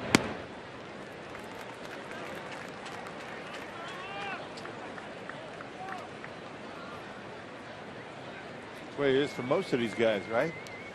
Well, you stay on the field, you're going to be able to, put up your numbers. Your immediate guy does not lie, so if you put in a full season, you're pretty much going to, do what you normally do. Well, Hellwig walks Beltran, and now 2 on with Matt Holliday coming up, and that's going to send Rick Kranitz to the mound. And the thing that you have to try and be patient with young pitchers, losing focus. Well, you make some good pitches to get Carpenter, and then They fall behind 3-0 on Beltran. Walk him on a 3-1 pitch.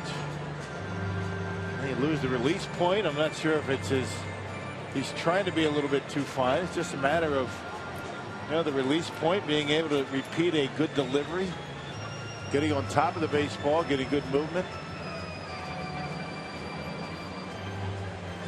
It's his fourth walk, and only struck out one batter.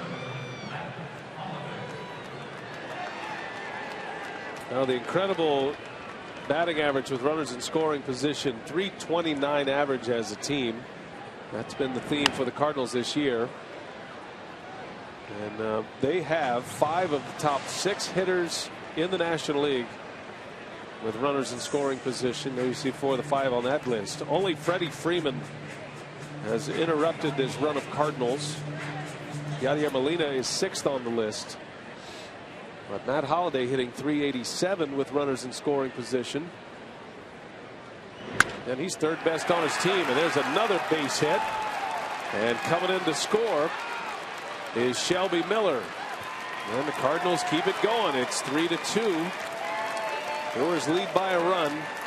It is uncanny how good the Cardinals have been this year. And they've maintained it all season long. Yeah, they put good approaches on the baseball, as we talked about. Not a whole lot of power. They haven't hit many home runs.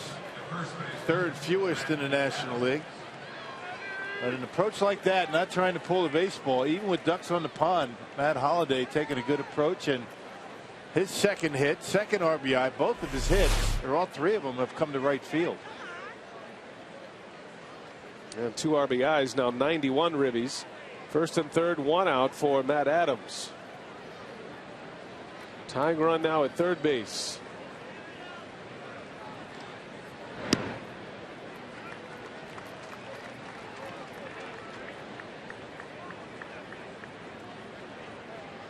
Hellwig trying to wrestle through this 5th inning. Bob Luton up. Been a ton of base runners on against Hellwig so far tonight. 7 hits, 3 walks, and a hit batter. 4 walks and a hit batter. I beg your pardon. Yep. And you start this inning off by hitting the pitcher. That is something you can't do against this club.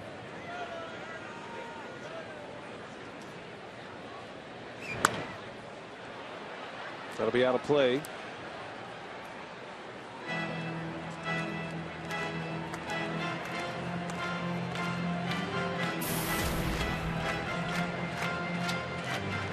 '25-year-old Matt Adams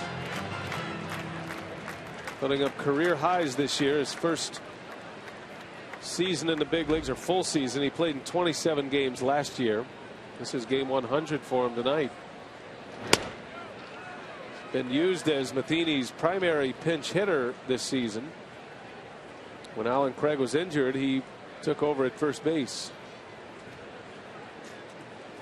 14 homers, 45 runs batted in.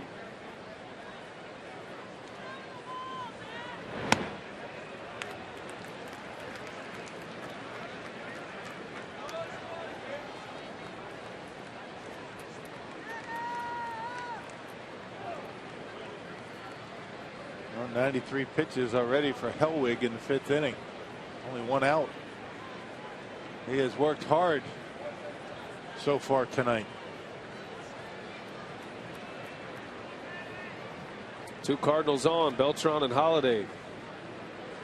Just 1 gone, runner goes, and it's high and outside, ball 4. And Hellwig has lost it here in this 5th inning. And decision time for Ron Renicky. Got Yadier Molina coming up. A prime double play candidate, but also a very good hitter. And looks like he's going to allow Johnny Hellwig to try and get out of this mess and try and get one of those ground balls that he's been looking for. Yadier Molina, a guy that grounds into a number of double plays.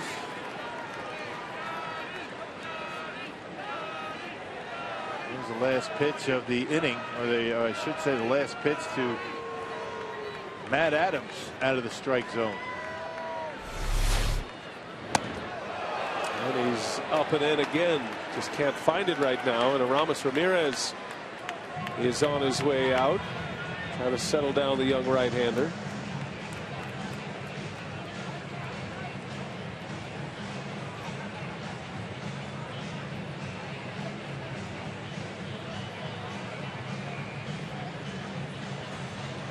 Well, Molina is typically a free swinger. He likes to get after pitches early in a count, but you wonder if his game plan is going to change here with Hellwig. Hellwig has not been around the strike zone much in this inning.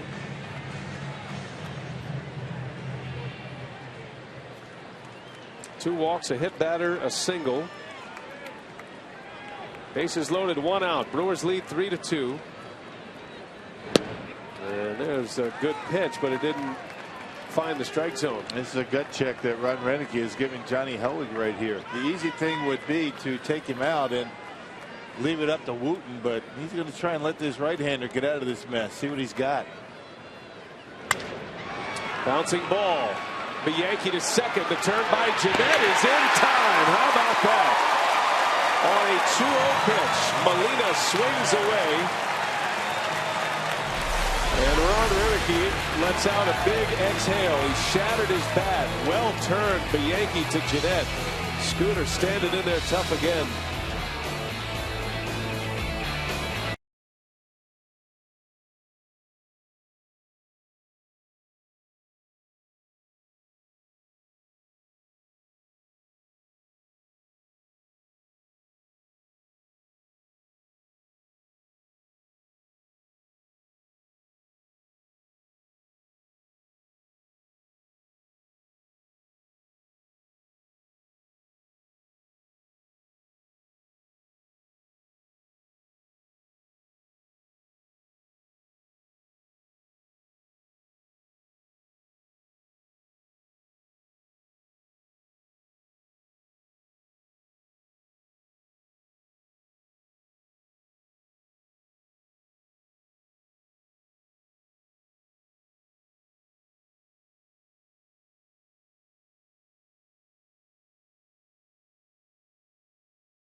To keep it a 3-2 Brewers lead as we head to the bottom of the 5th inning. Nightly on Fox Sports Live. Join Jay Unright and Dan O'Toole as they bring you all the scores, news, and highlights you need.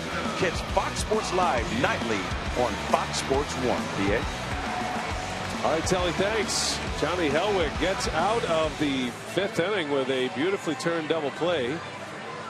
And the Brewers still lead 3-2. Ron Renick let it ride. And Hellwig gets through it. It has been a wild ride for Hellwig tonight. 3 double plays the Cardinals have bounced into. Nori Aoki is 2 for 2 against Miller. Starts him with a hook.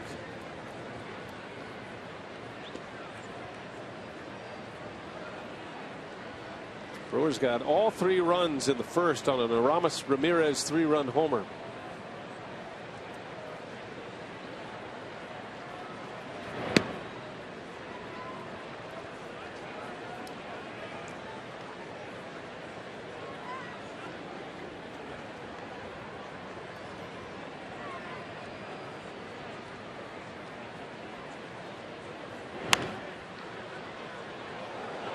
Shelby Miller giving up those 3 runs in the first inning. Nothing since. He has allowed 3 hits since that time and 6 total. 5 of the 6 are singles tonight for the Brewers. Ramirez had the one that counted, the 3-run homer in the left center.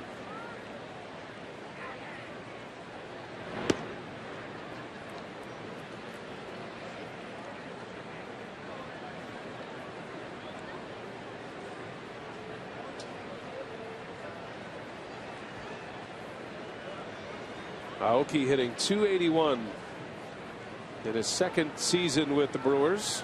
Had a 30 stolen base year last year.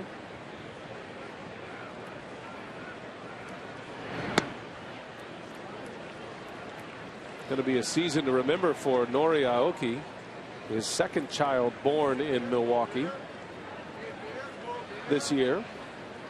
Baby's doing well. Mama's doing well as he draws the walk. On base all 3 times. Rock was taken back to the double play, turned at the Keystone to end the last inning. Well, Ryan Menike, Garth Orrs is trying to adjust the throwing motion of Scooter Gennett. He does a good job there. Instead of bringing the ball down out of his glove, goes straight back. You know, save yourself some time, and you're able to better get rid of the baseball and make that throw over the runner as he comes in, and to get more on it when you throw over the top. It's a good adjustment. That's something that they've been working on. Trying to take the loop out of his throwing motion. More like a catcher, I guess. Well, there's always a loop. You always want to bring the ball down, but it's a very subtle drop of the hand out of the glove. That's how you take the pressure off your elbow. But you know, back in the old days, you know, they always told catchers to take the ball out of your glove and bring it to your ear. That's how you end up with a scar on your elbow. You always want to have a bit of a circle, but you know, when you're in the infield, that circle is a lot smaller than it is when you're in the outfield.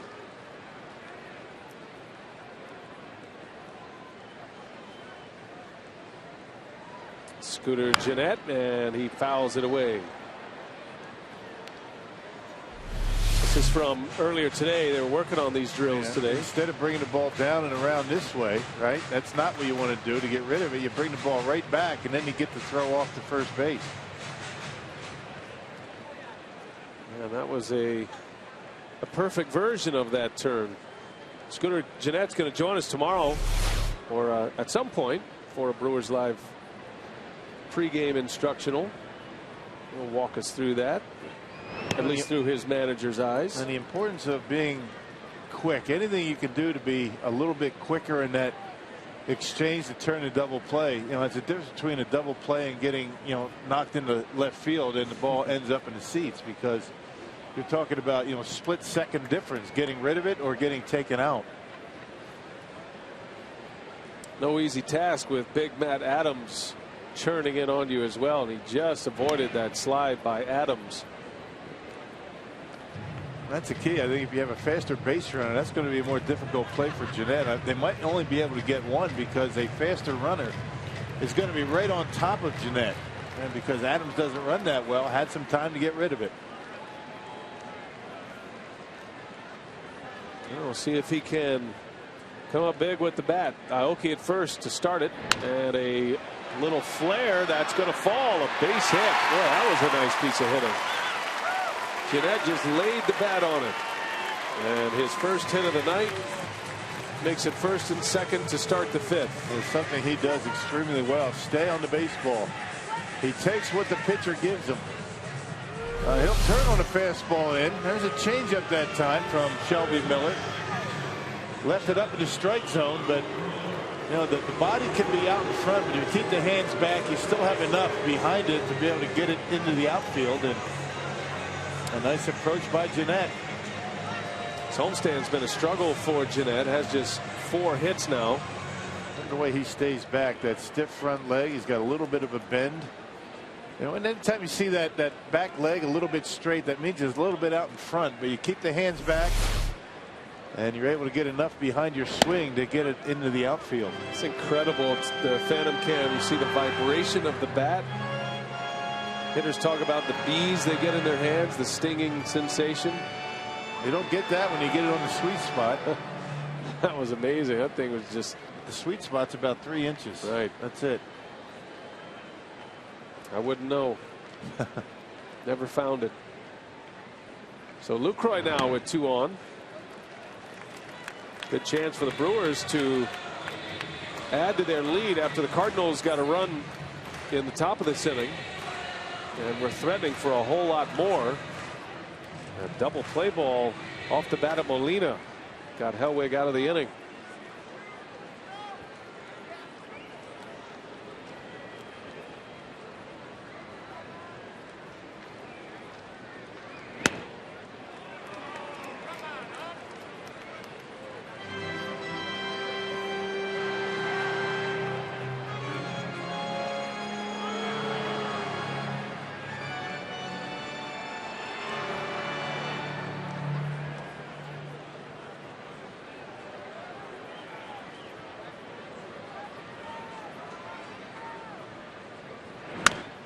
Bouncing ball to second. Carpenter gets the out at second, and the return is not in time, a little bit up the line. St. Louis does get the out at second base for the first out of the inning, but first and third now for the Brewers. That's a big missed double play opportunity for St. Louis. Not sure why Descalso didn't get much on that throw. A good throw right on the bag is going to get the double play, and that went right into the bag and really did not disrupt the throw of Descalso all that much. Remember, the Cardinals lead the league in double plays. Cardinals do give up a little bit defensively at shortstop with Descalso in there for Cosma. So that's going to give Ramirez an at bat with runners at the corners. Only one out.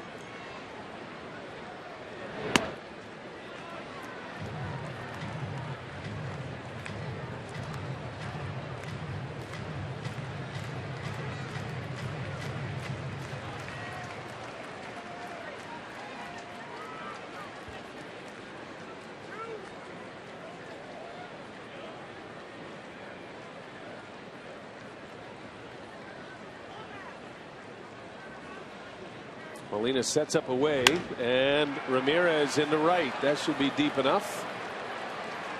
Tagging up is Aoki, and he will score as the throw is cut off. Ramirez drives in the fourth run of the game. And the Brewers have a 4-2 lead. And good approach, good at bat for Ramirez, not trying to pull the baseball. Miller stayed away from him. Thinking that he might pull it, maybe ground into a double play, but went right with it. And watch where the pitch is. It's going to be away, it's going to be up, and Ramirez goes right with it into right field. Looking to go that way from the beginning of that at bat.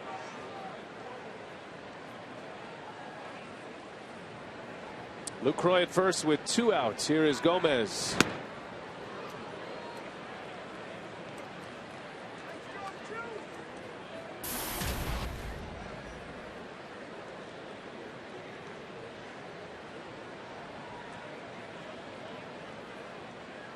Gomez with a couple of home runs on this homestand. Putting together a great run here in his last 10 days at Miller Park. Powerball home run leaderboard. Gomez with 21 leading the club. Has 10 hits and 2 homers and 11 runs batted in on this homestand. Hitting for a .435 average. 21 homers, 36 stolen bases.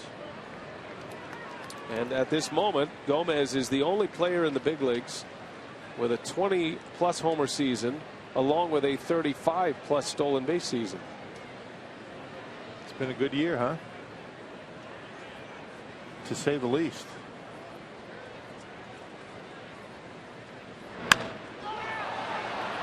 High fly ball to center. John Jay wants it, and the side is retired. Aramis Ramirez having a big night. He's driven in all 4 runs, and the Brewers lead it 4-2 now.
A sacrifice fly, and the Brewers lead the Cardinals 4-2. Just a reminder, you can come out to Miller Park for DNR days. You can enjoy savings on Brewers tickets, plus get a free Blaze Orange Brewers cap. Visit brewers.com/special events for details. Johnny Hellwig is out. Survives 5 innings against the Cardinals. 7 hits allowed, but only 2 earned runs. He walked 5 tonight, and he'll turn the ball over to Rob Wooten. Brewers get into their bullpen to start the 6th inning. And it's the AAA closer Wooten who will get the 6th. Well, he was pretty close to coming in to end the 5th inning, but Johnny Hellwig able to get that done by himself. Last pitched on Monday against the Cubs. Pitched a scoreless inning. A fastball slider split for Rob Wooten.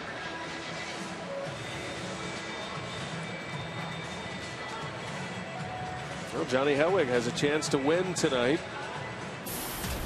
But a long way to go on this one. The Brewers bullpen will have to take it the rest of the way. 4-2 Milwaukee. 6th inning as John Jay leads off.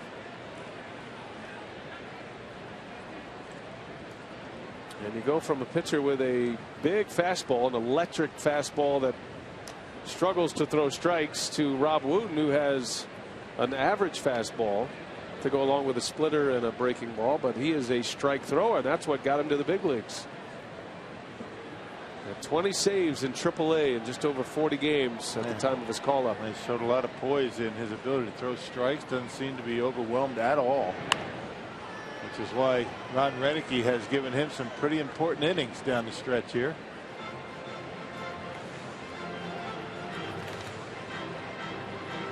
That is close as to a playoff game that the Brewers are going to get the rest of the way, this Cardinal series. And Ron Renicky will do anything he has to do to win these. Especially at home. The Brewers have only won once against the Cardinals this year at Miller Park. And Milwaukee 1-6. Swing and a miss. Jay strikes out. And the first out of the inning for Rob Wooten is a strikeout.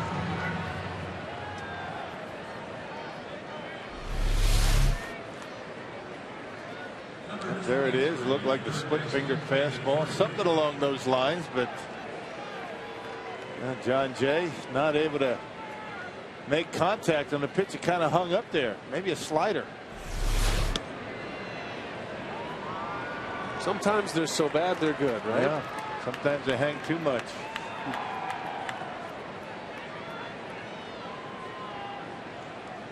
David Freese with 1 away. He has struck out and bounced into a double play.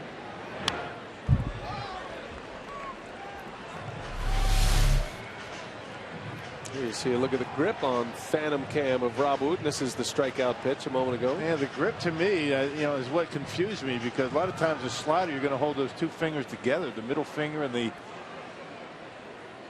index finger, but a little bit spread apart. Look at the pronation on that elbow. You wonder why guys have surgery. Oh my goodness. The Yankee takes care of Freese for out number 2. That hurts just looking at it, doesn't it? It's incredible what you can see with this camera, and the torque on the elbow. As Kyle Lowe said, the skin flaps are unimpressive. The veins and the skin flap. But yeah, you can see why pitchers have to go through all that they have to do to maintain the strength of that arm and the elbow and the shoulder, and it's just a constant process for 7-8 months. And these guys are in tip-top shape. I mean, the skin flaps around like that, and can you imagine what it would look like if we did it? Oh, I don't even want to think about it. Man. Might have to break out the golf clubs tomorrow, Rock. Tighten up your swing a little tomorrow. I think Phantom Cam can help. I don't know. Couldn't hurt. Let's put it that way. Luke Croy in foul territory, and Rob Wooten, a 3-up, 3-down inning. Brewers have been looking for one of those tonight.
Louis Cardinals, game one of this 3-game series, the last 3 games here at Miller Park. Clement's famous racing sausages entertaining this big crowd tonight. Italians on a roll lately. That sounds kind of final, you know. Last 3 games at Miller Park this season. This season. Yeah, this season. That was a little scary. Sorry about that. We'll be back at it next year. Right. Brewers up 4-2, each club with 7 hits. Cardinals have had a lot of opportunities tonight, but 3 double play balls, 3 6-4-3 double plays in this game have been big. Caleb Gendel starts it.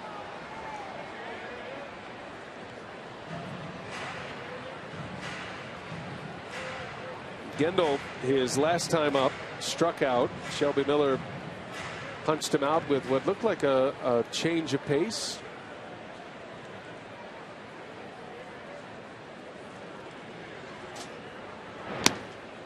And bringing the heat right by him. 1-2 the count.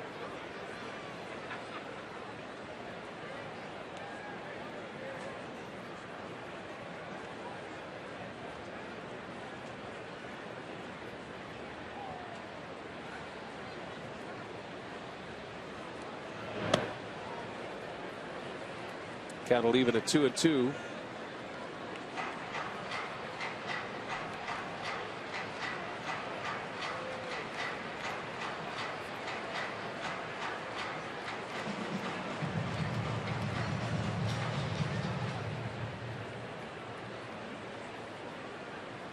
Shelby Miller giving up 4 runs on 7 hits, and Ramos Ramirez has been his nemesis tonight.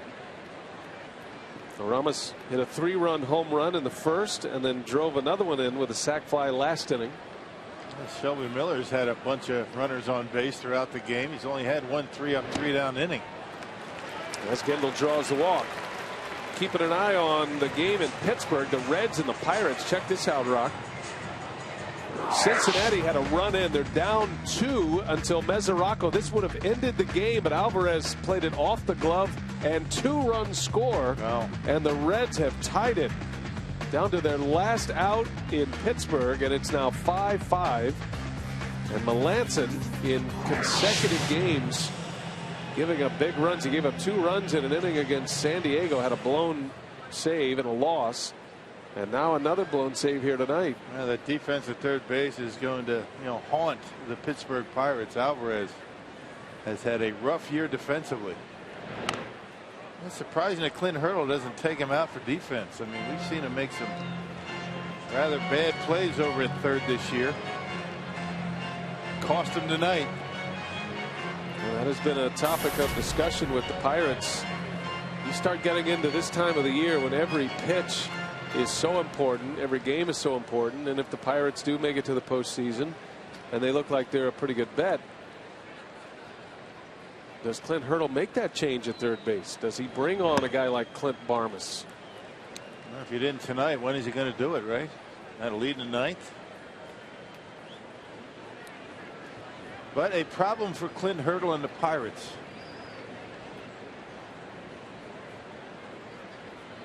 Pedro Alvarez has committed 27 errors this season. He's almost committed as many errors as he's hit home runs. Right, 32 homers. And he's hit a bunch of them. And that's why Hurdle leaves him in. There's a good bunt by Halton. And an out at first base. Tell you what, there's not much that you don't like about Sean Halton's approach, his game, the way he goes about his business every day. How many times in the minor leagues do you think he was asked to drop down a bunt? I was thinking the same thing. He's been basically a cleanup hitter in the minor leagues. He's a big stick in the lineup and drops down a beautiful sacrifice bunt. Bat head out in front. I mean, that is just perfectly executed, and Halton gets the job done. I shorted Alvarez. He has 34 home runs, not 32. Catches the baseball with the end of the bat, deadens it nicely, and advances the runner to second base. And for the record, that is Sean Halton's first sacrifice bunt since he was in A-ball in 2010.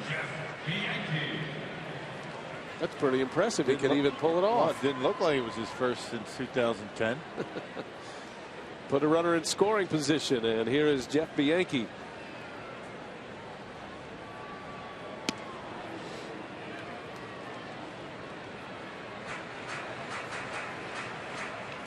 The baby Brewers, they have given this franchise some life the last couple of months of the season. And you don't even really think about Segura in that category, but this was his first big league season. Bianchi rolls over one, Freeze winds it up and makes a play for out number 2. I know it has to be a shot in the arm for the Brewers baseball operations department. Craig Counsell is part of our Brewers Live post game, and I'm sure these guys are going through the minor league system and wondering where they're going to get success. And it's rare that so many players come up and have this much success. Very few of them have really struggled, at least in the last time around. Right. Second time up, much better. Michael Gonzalez in the bullpen, and Juan Francisco coming in to hit for Rob Wooten.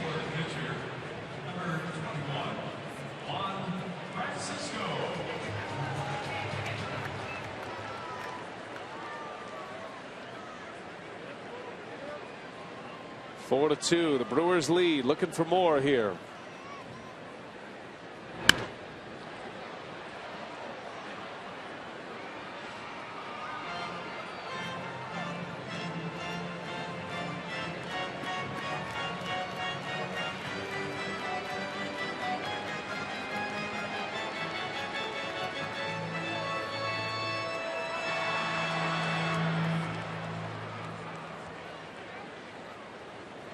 Caleb Gendel walked to start the inning. It was bunted to second. Now there with 2 outs.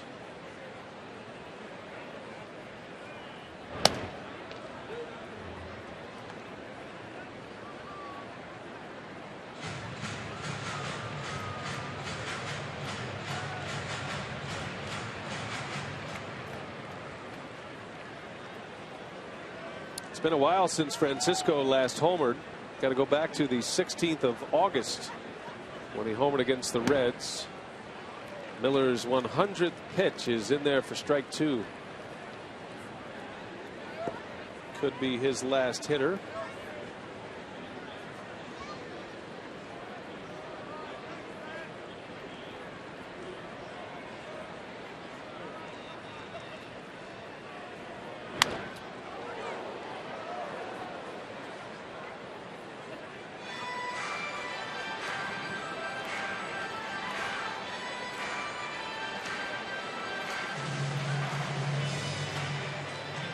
They announced a crowd tonight of over 37,000. Nice. 37,148.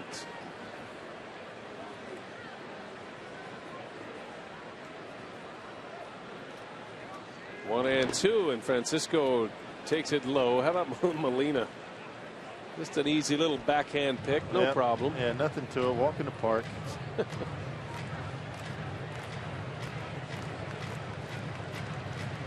Cardinals are hoping to get Molina to the finish line healthy. Been nursing a bit of a sore knee. Put him on the disabled list earlier this year.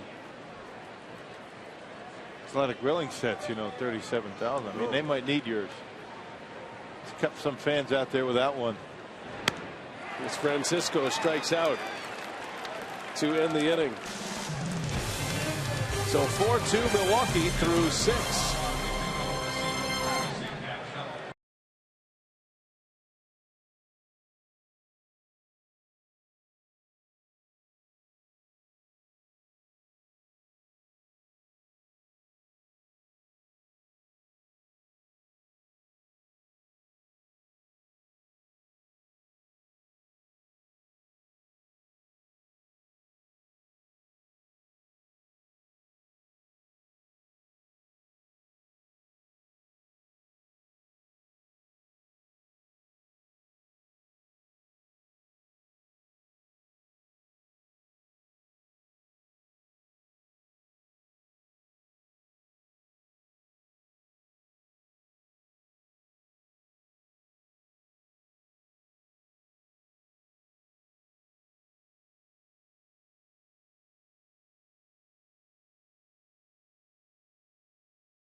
Baseball on Fox Sports Wisconsin is brought to you by the Wisconsin Lottery, reminding you to please play responsibly.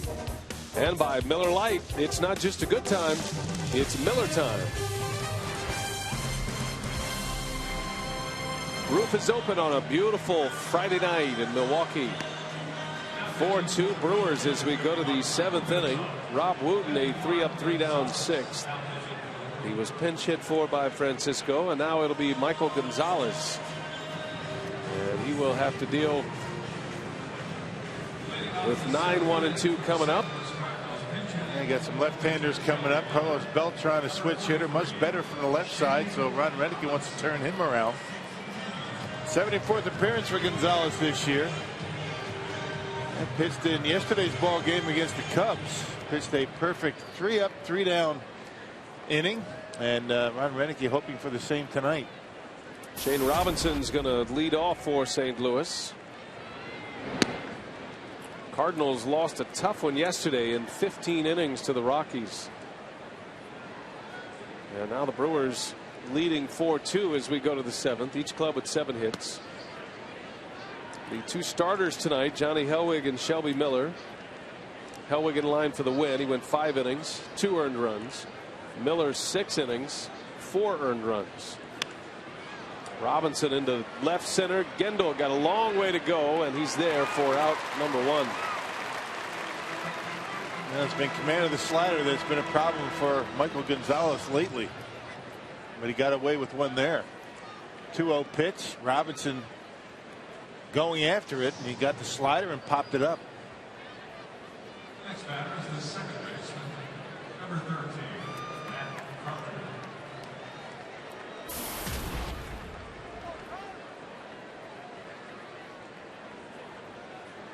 Top of the order, Matt Carpenter.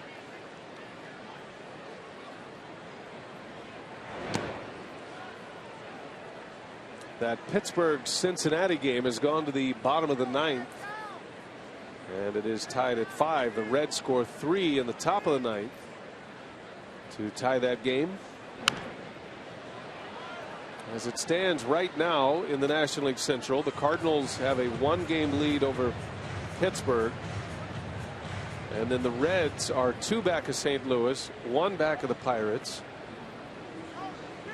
And it's the Pirates and the Reds that are in the top 2 wild card spots in the National League as well. Cincinnati's won 3 in a row, though. Brewers are done with the Reds this year. Cincinnati still has 6 games remaining with the Pirates. Carpenter, deep left center field, long run for Gendel. That ball is back and off the wall. And Matt Carpenter, just a hitting machine. Every night this guy's coming up with a couple of hits. Yeah, kind of surprised you with the power. That was to the opposite field and nearly hit it out of here. Right off the top of the wall out there in left center. Doesn't look like a guy that can pack a punch like that, particularly out in the left center field, but he did. And a 1-out double for the Cardinals leadoff batter. Fastball up out over the plate, and he gives this one a ride. Nearly hits it out. Right off the top of the wall. Missed it by about a foot. Yeah, that close. Carpenter is the National League leader in multi-hit games. 2 of them tonight.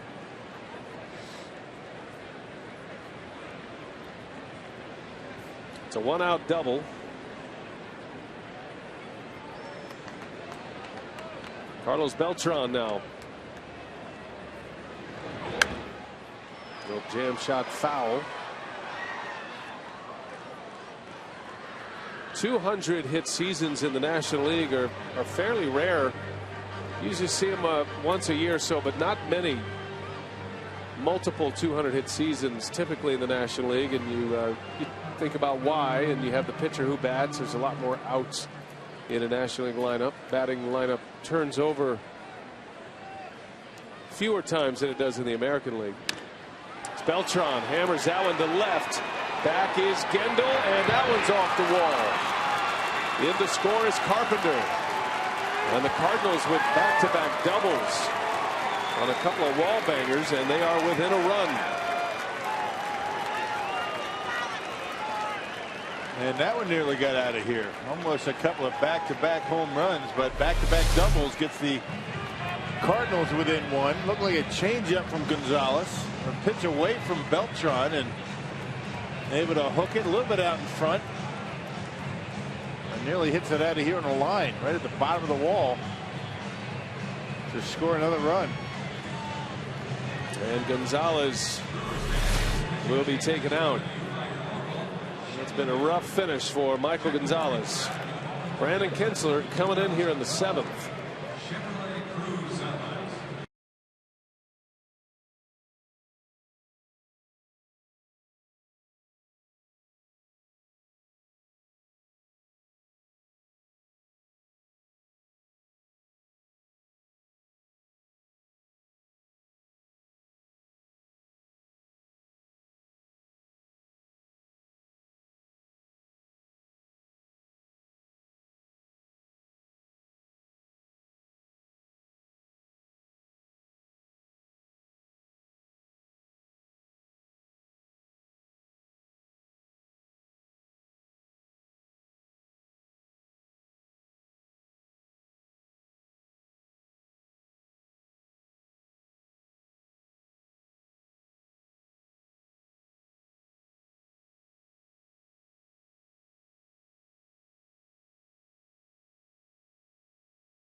Back doubles. The Cardinals are within a run here.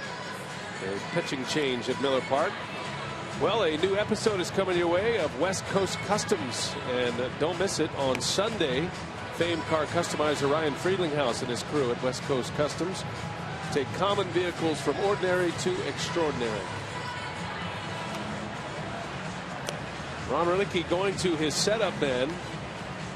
2 outs earlier than he would like to. Brandon Kinsler is in here in the 7th. And he's got the heavy part of the order coming up with the tying run at second base. A guy that can give Ron Renicky just more than one inning. You probably see Kinsler for an inning plus, and then perhaps Jim Henderson for an inning plus. He's done both this year. And a tough hitting Matt Holliday, who's got 3 hits already tonight. And 2 runs batted in.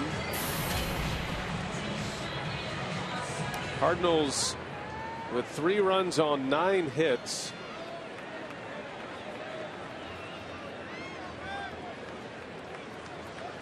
And the best hitting team with runners in scoring position just add to their numbers here tonight. Big swing and a foul tip.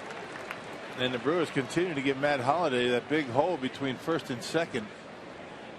He's found that hole a couple of times tonight already. All 3 of his hits to right field. Drove in a run in the first, put the Cardinals on the board first, and then he had an RBI in the 5th inning for their second run. He's got 91 ribbies now. He's a little bit late, and it's 0-2. Kinsler just powering that fastball in on his hands. And tying him up inside. That's what you got to do with Holliday.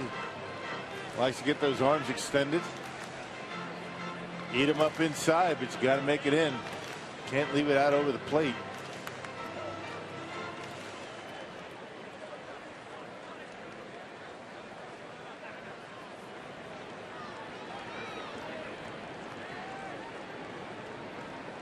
Oh, and 2 the count, and that one missed.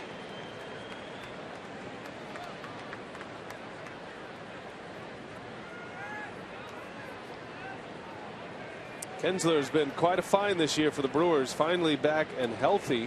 Had some nerve problems in his pitching arm over the last couple of seasons. Came back last year and got back on the mound, and then a good spring training.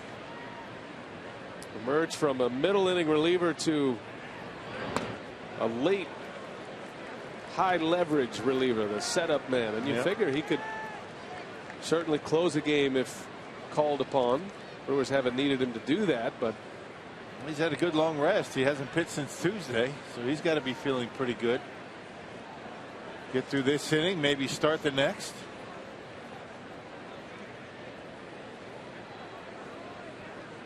It's a dangerous hitter at the plate, even with 2 strikes.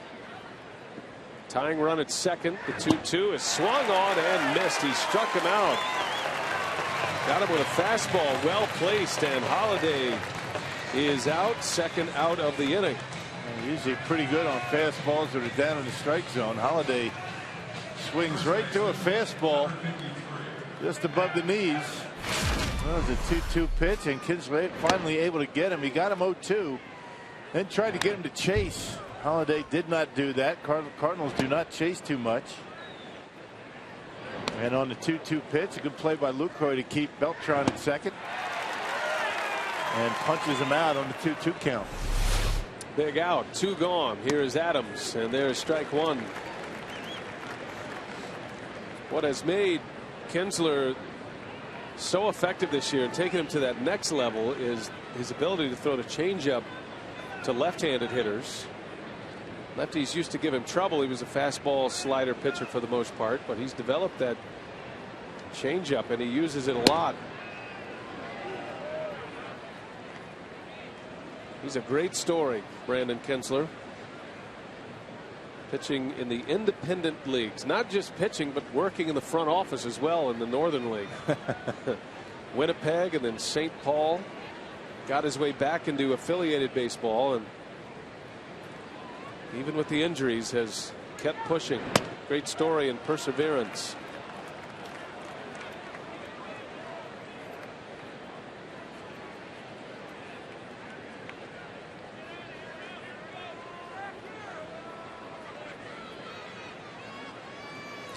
Beltran, the tying run. He's at second.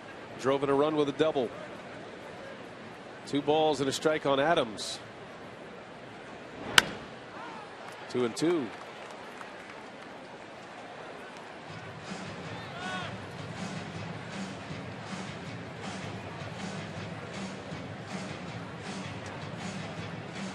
Adams been dealing with that elbow injury. Took him out of the game on Wednesday. Just returning to the starting lineup tonight. He did not play yesterday.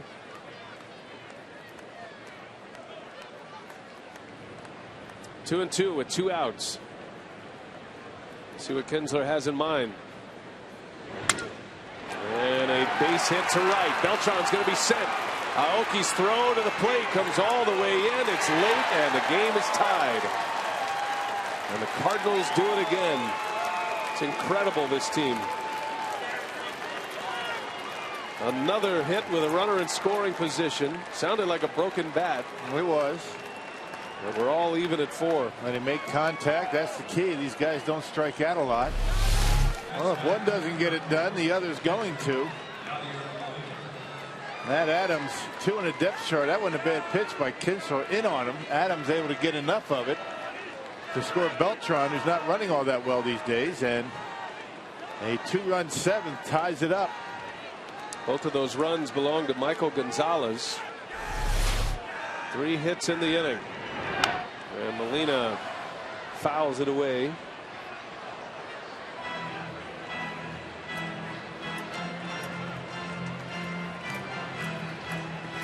This game's been around so long, it's hard to actually witness historical statistical years.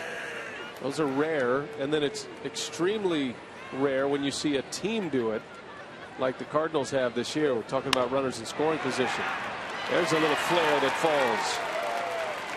So Yadier Molina with 2 hits tonight, 4 hits in the inning, and now the go-ahead run in scoring position. Now you put the ball in play. You don't try and be the hero and hit the home run. That's what the Cardinals do. Not a lot of home runs. They don't steal bases, but they do what they've been doing tonight. Hits with runners in scoring position. They've got 4 of them tonight.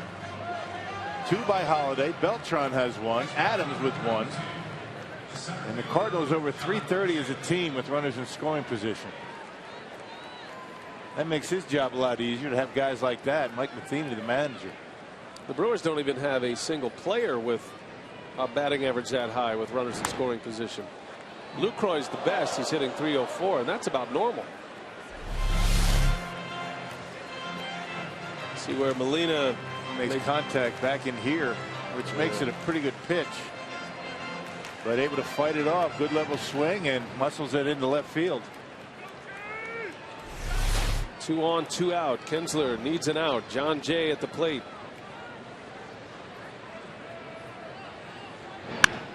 In the left, Gendel coming in. He's got it, and that will retire the side. But the Cardinals scored twice, and it's all tied at 4 now. Stretch time.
Even at 3, and now it might take all 162 games to determine who will be the winner of the National League Central. And the results of our AT&T Twitter poll, we're asking fans to weigh in.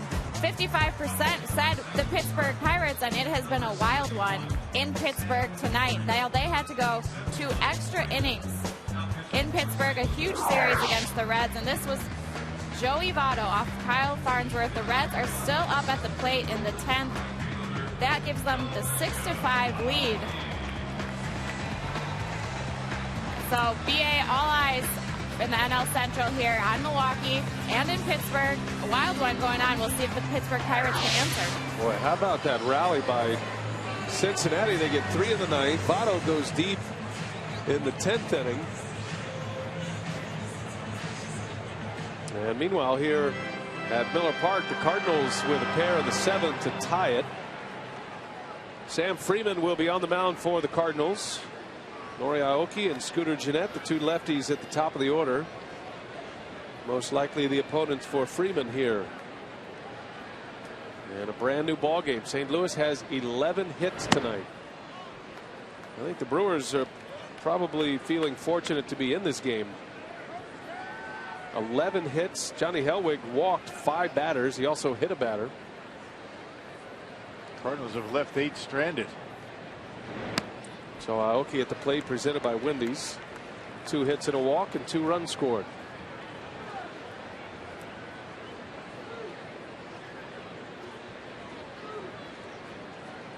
When the Cardinals have scored, the Brewers have answered immediately. And that is over the head of Freese. No chance for Descalso. And Nori Aoki is having a good night. 3 hits, a walk, and he is aboard to start the 7th. Well, the advantage that you have when you have the infield in, thinking about the bunt. And watch where Freese is. You know, he bounces it off the plate. You can see him on the grass, respecting the bunting ability of Aoki. And because of that, he's in, not able to make that play off of his glove and a base hit.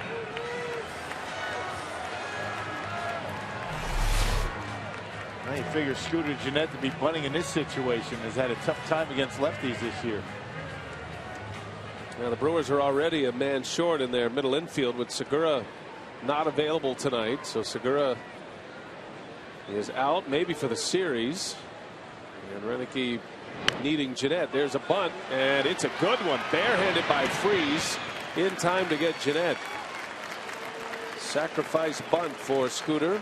Advances the go-ahead runner into scoring position. Yeah, the little things you have to be able to do. You stay in a ball game that way. Gennett against a lefty. Able to drop down the bunt. Rolled it down there perfectly. Would have stayed fair, so David Freese forced to play it. Good technique. Bat head out in front.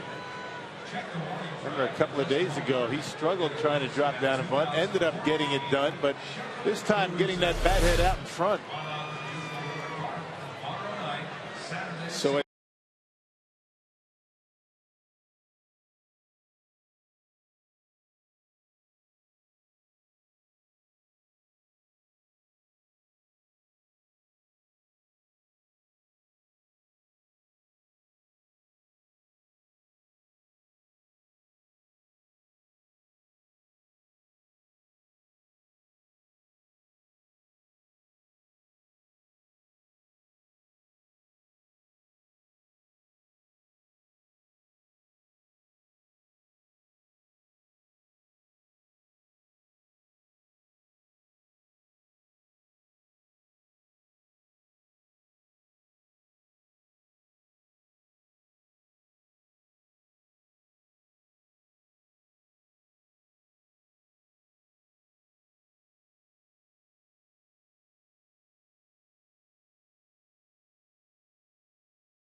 Inning.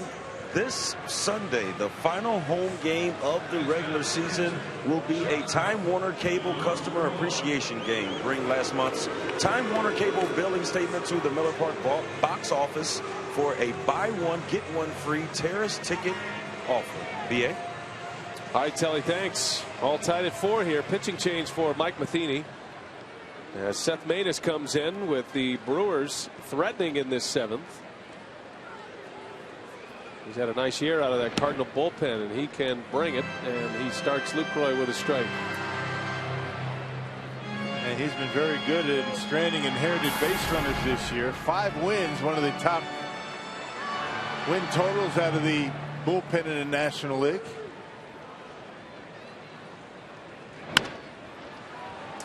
Lucroy out to Descalso for out number 2.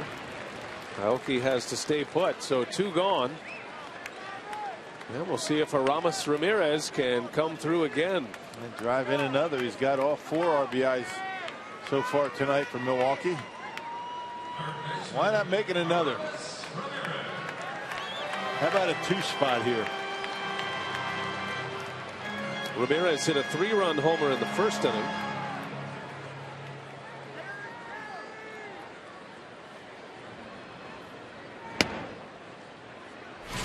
Take you back to the first inning. 2 on, 1 out. Ramirez steps in against Shelby Miller. Got a breaking ball, and he didn't miss.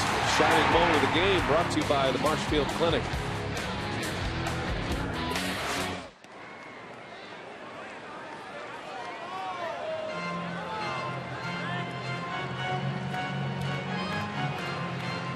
It's been a year where Ramirez has hit the 2,000 hit number.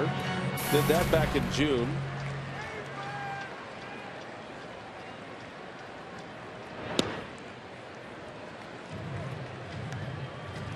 He also surpassed the 350 home run mark in his career.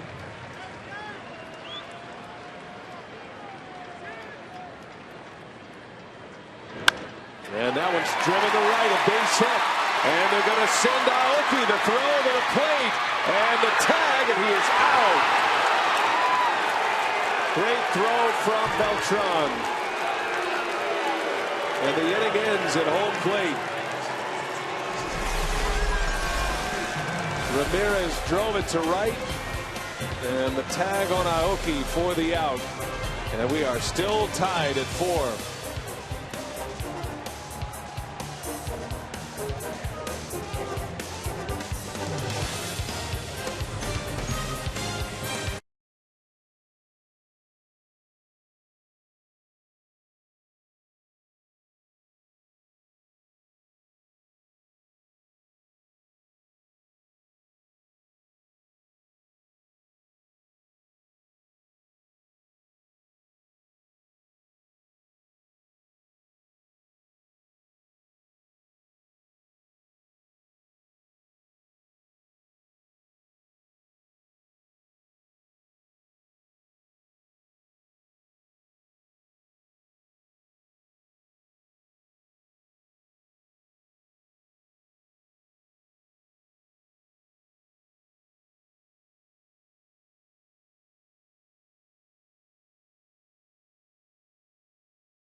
Let's take a look at our game summary brought to you by Toyota as we head to the 8th inning. We're all knotted at 4. Johnny Hellwig started, went 5, had a lot of base runners, but got a couple of double play balls and just 2 earned runs allowed. Ramos Ramirez is driven in 4, made a bid at a go-ahead RBI, but a good throw from right field and Beltran to get Aoki. Cardinals are 4 for 9 with runners in scoring position tonight, managing to tie it up in the 7th inning. So Kinsler back to work as he starts the 8th. He's got David Freese to lead off. Freese, Descalso, and Shelby, or rather the 9-hole hitter, originally occupied by Shelby Miller. Miller and Hellwig will not factor in the decision tonight, the 2 starters.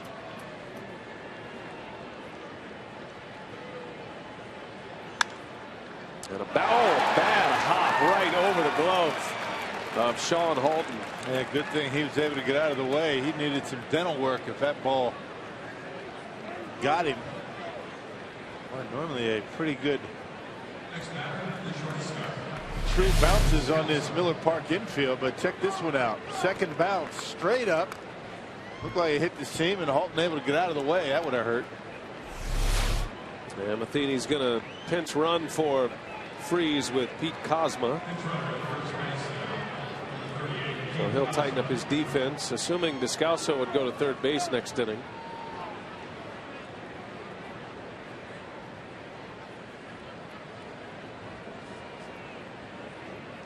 So the Cardinals with a leadoff base runner, and here is Descalso now. And the bunt is down. Lucroy to first for the out. Sacrifice bunt for St. Louis.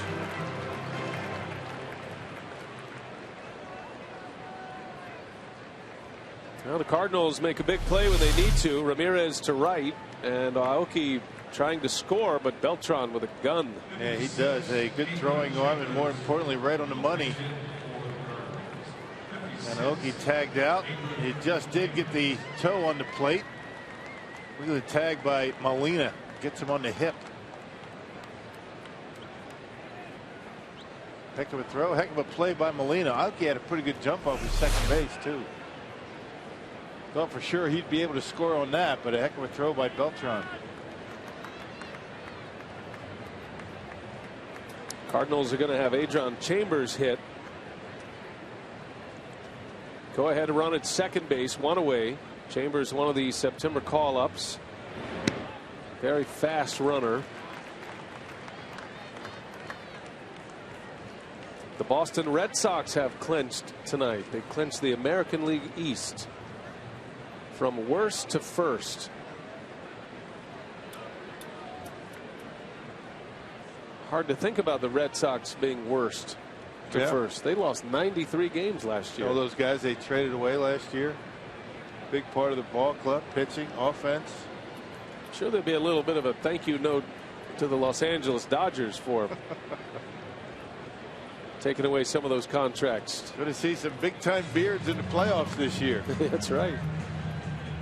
Those are some big league beards for the Pirates, or I should say the Red Sox. They have just gone final in Pittsburgh. The Reds have won. Aroldis Chapman closed it out. Joey Votto a game-winning homer in the top of the 10th inning after the Reds scored 3 to tie it in the 9th. So the Pirates and the Reds are in a dead heat, and you know both of those teams will go straight to the clubhouse and put this game on. If the Brewers can win tonight, you could have 3 teams all separated by a game, a single game in the National League Central.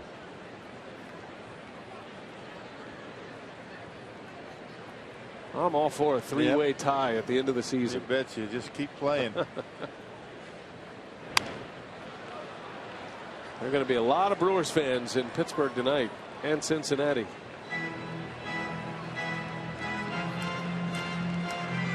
That's what it looks like right now.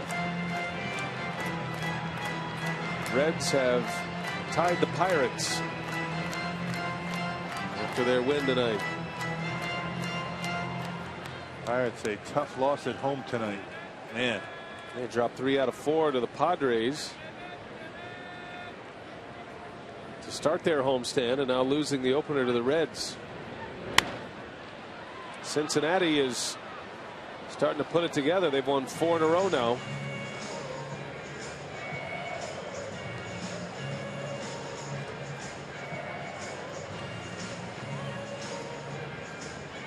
Dodgers clinched the National League West last night. Red Sox tonight.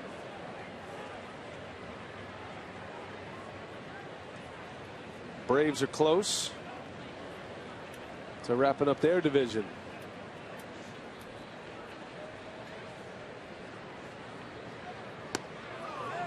It's the only good division race going right now, the National League Central. And not much left. That wild card race is still pretty good. Wild card race in the American League still hot. The closest race other than the Central Division in the National League is the Central Division in the AL, and the Tigers have a 6-game lead over the Indians in that one. 3-2 to Chambers. Pitch count starting to rise for Brandon Kinsler. Remember, he finished the last inning.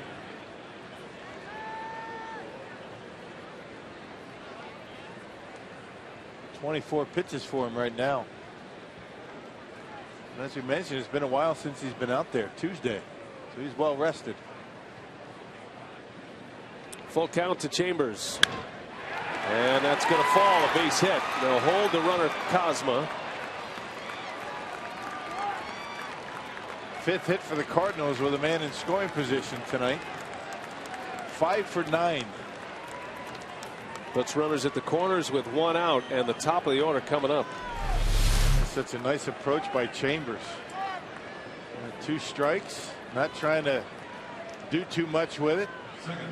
Just kind of serves it out there in the left field, and with Gindel playing shallow in left, Cardinals are forced to hold Cosma at third base.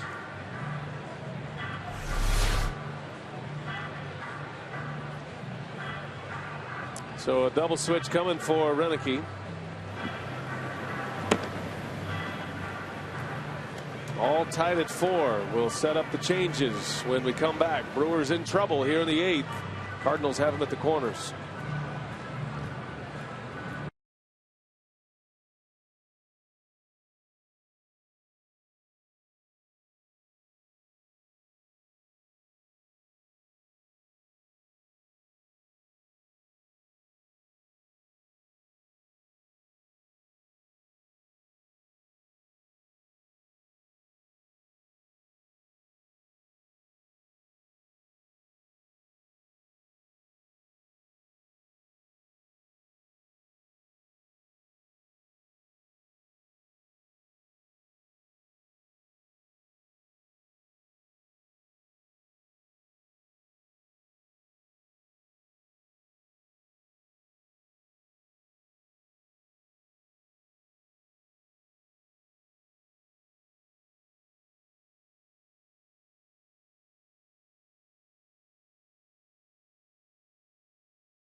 And we are in the 8th. Cardinals have them at the corners. Uni Betancourt will come in to play first base on the double switch.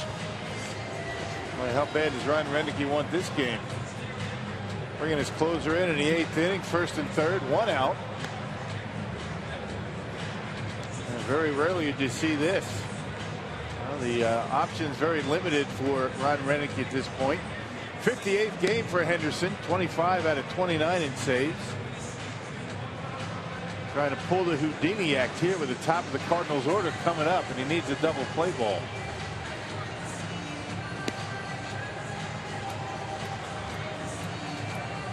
And I beg your pardon, Betancourt is going to play second base. So Jeanette is out. Miller Lite, what's on tap? Gallardo and Lance Lynn tomorrow. Game 2 of this series. Gallardo has been pitching well lately. Brewers had a 4-2 lead. Cardinals tied it in the 7th. And now back to the top of the order. And Matt Carpenter.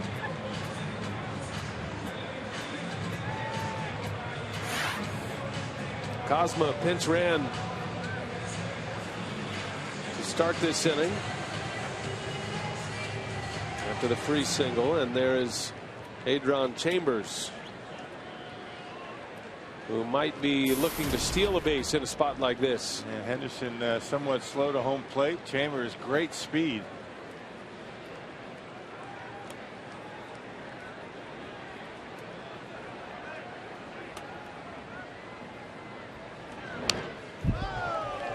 Well, that 7th inning has been a trouble spot for the Brewers lately. Other than Kinsler and Henderson, aren't many reliable options. Wooten did a good job tonight, but Renicky had to go to him in the 6th inning. Tried to get through the 7th with Gonzalez, who gave up back-to-back doubles. Both of those runs that scored in the 7th belonging to Gonzalez. And now Kinsler out after 1 out in the 8th. Breaking ball for a strike, a good one. 0-2 the count. Yeah, Carpenter right on that first pitch fastball, and then Henderson decided I better throw something else. Able to throw that pitch for a strike. Chambers still standing at first base.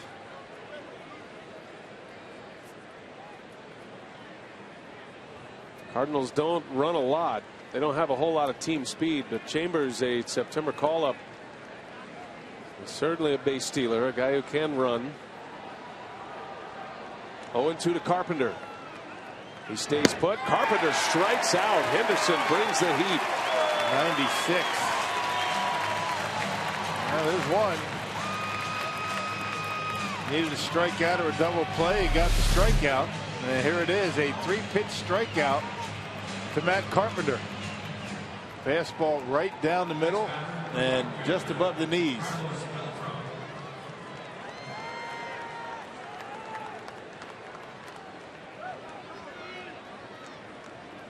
See how far behind that pitch that Carpenter is. 2 gone, and here is Beltran. Beltran threw out Aoki at the plate to end the 7th inning. That's a big play in this game. Brewers were threatening to take the lead.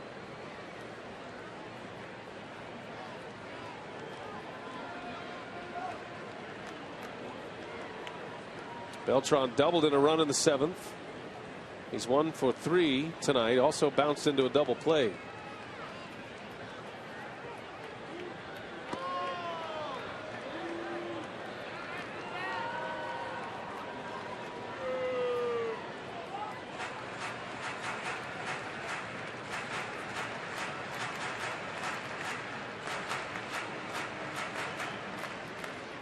For 5 career against Henderson. A couple of Ks. And Big Jim would love to keep that trend going.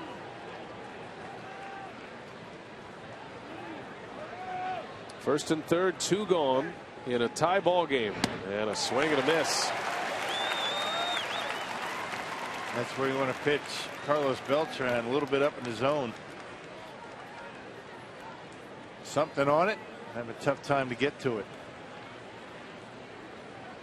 Looking ahead to the Brewers bottom of the 8th. They have Gomez, Gendel, and Halton to start it.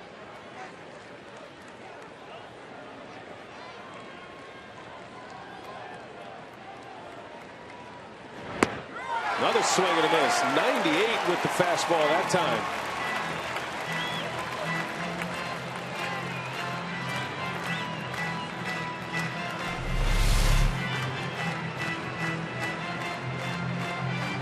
Right where you want it, up in the strike zone.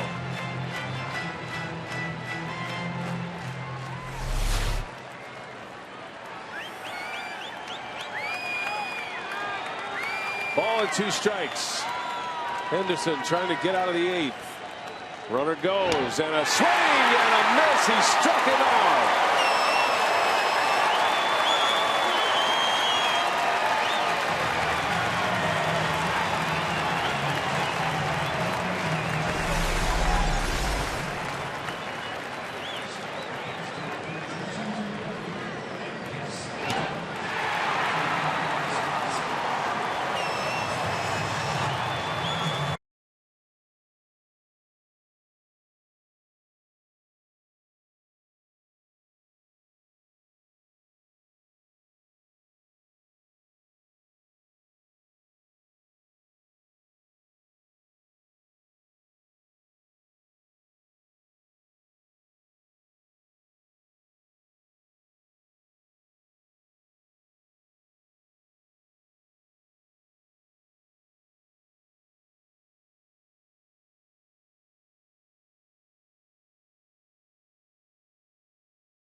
Brewers out of the 8th inning, out of a jam, 2 big strikeouts.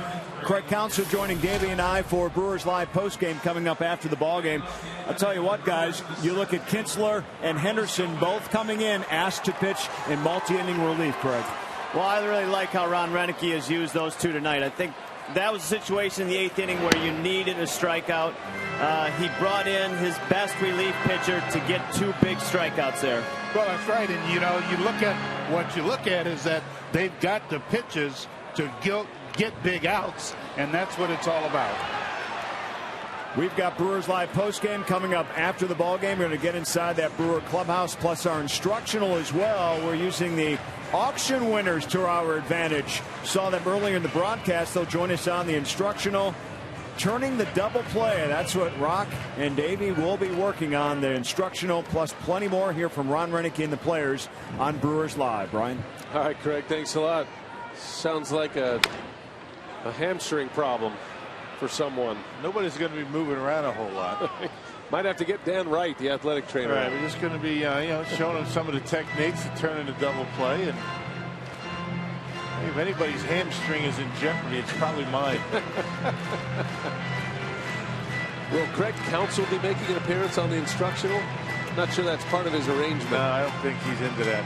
He's got to go back up in the baseball operations office. Who better to teach these people how to turn a double play? I couldn't agree more. And it's all for charity.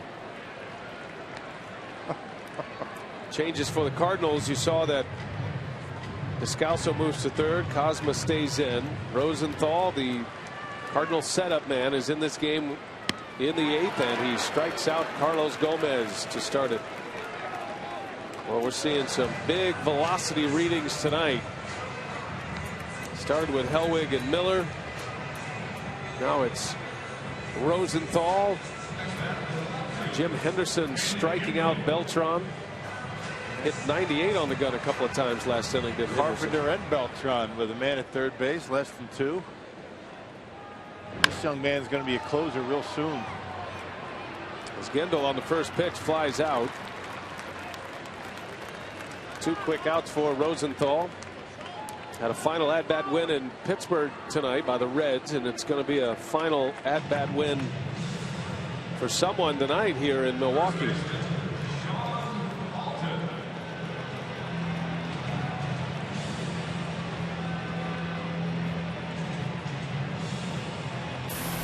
Sean Halton hit a walk-off on Sunday against Cincinnati. Last time up, he dropped down a sacrifice bunt. He's had an infield hit and a sacrifice bunt. Looks like a Nori Aoki kind of night for Halton. Let's see if he can do what he does best. Another home run. And 96 up around the belt. Tough to get to. Got to make him get a fastball down a little bit. 0-2 to Halton. And Rosenthal just powers his way through the Brewers in the 8th. 3 up, 3 down, 2 strikeouts.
game, got the final 2 outs of the 8th, and he'll try to get the Brewers to the bottom of the 9th, still tied.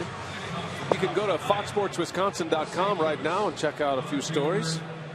Wondering if the Brewers have seen the last of Gene Segura this year, and the injuries to Casey Hayward and Morgan Burnett, what they mean for the Packers.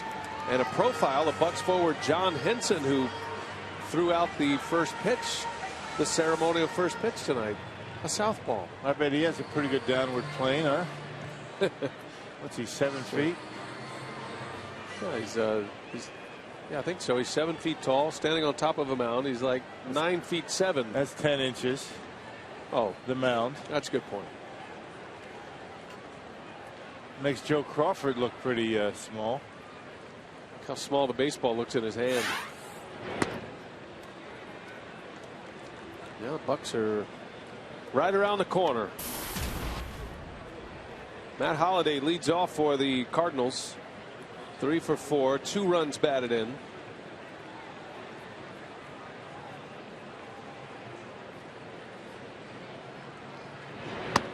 It's one thing for Henderson to come into a game and throw that first inning, but to sit down, even though it was a pretty quick break, as Rosenthal just blew right through the Brewers' order in the 8th. Now he's back on the mound and trying to give Ron Renicky 5 outs tonight. Not something he's done very often. You sit down, you cool down a little bit, then you get right back up, something that closers are not accustomed to, although he has succeeded quite a bit in that role as Donovan Hand gets loose.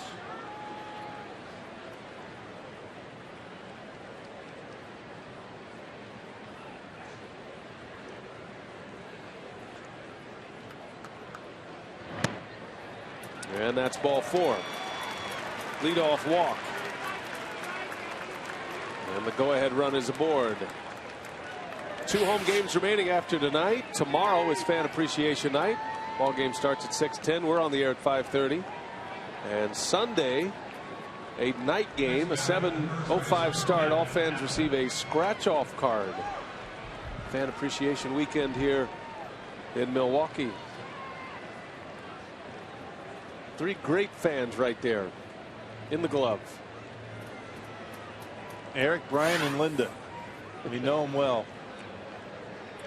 We know our fans by their first names, especially when they work in the television truck. Every one of them.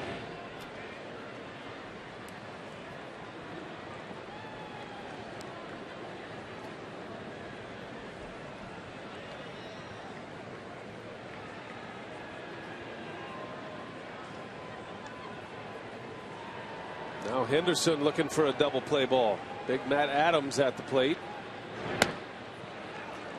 And Henderson has thrown 5 straight balls to start this inning.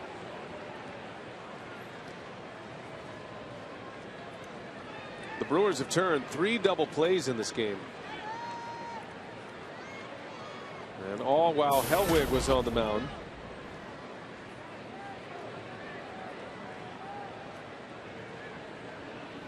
Hellwig went 5, had a chance to win, but high pitch count through 5 innings.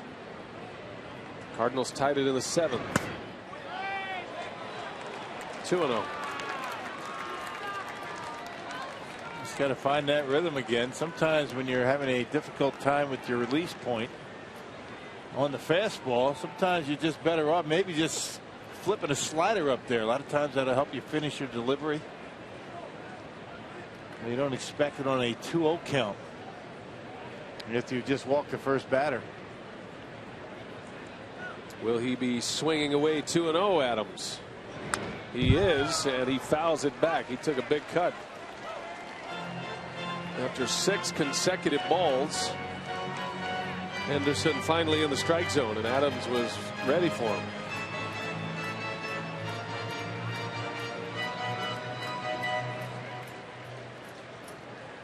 Adams showing no ill effects of an elbow injury. Back in the starting lineup tonight, 2 hits, an RBI. Got the game-tying RBI in the 7th. And that ball is launched. Adams will watch this one go way out of here. And the Cardinals have a 6-4 lead. Big man's come up big for the Cardinals this year. Wow, that ball way back. 2-1 pitch.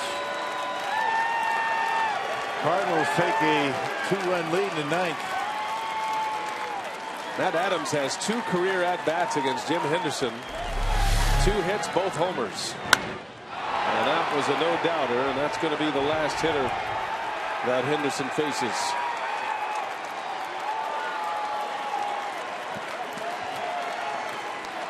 Perfect contact.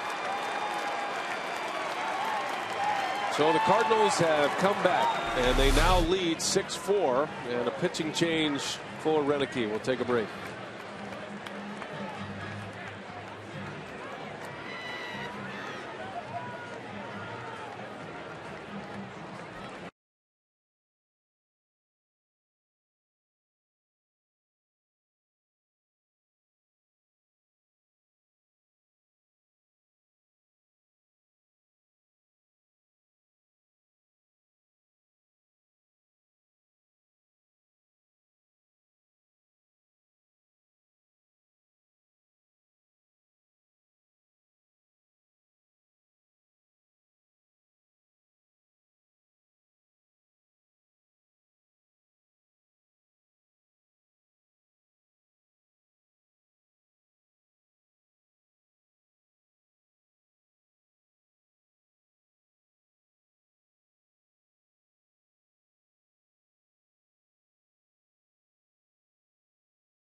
Second inning, and issuing a walk and then a 2-run homer by Matt Adams, and the Cardinals have a 6-4 lead.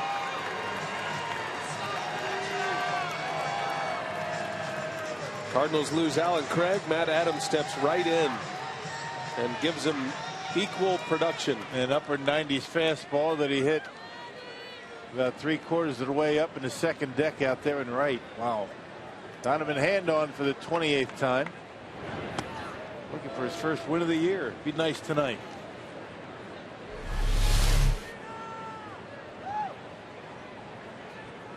Well, 2-1 pitch, and Adams gets full extension on it and hits it about as hard as you can hit it. Adams with 3 hits tonight. He's driven in 3 runs. Cardinals have scored the last 4 runs. They got 2 in the 7th, now 2 here in the 9th inning.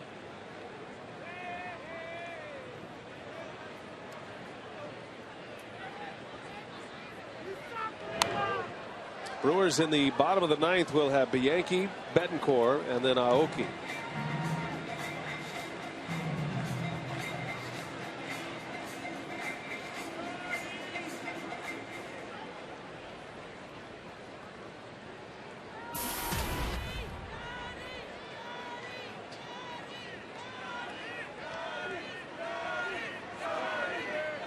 One and 2, and Molina fouls it away.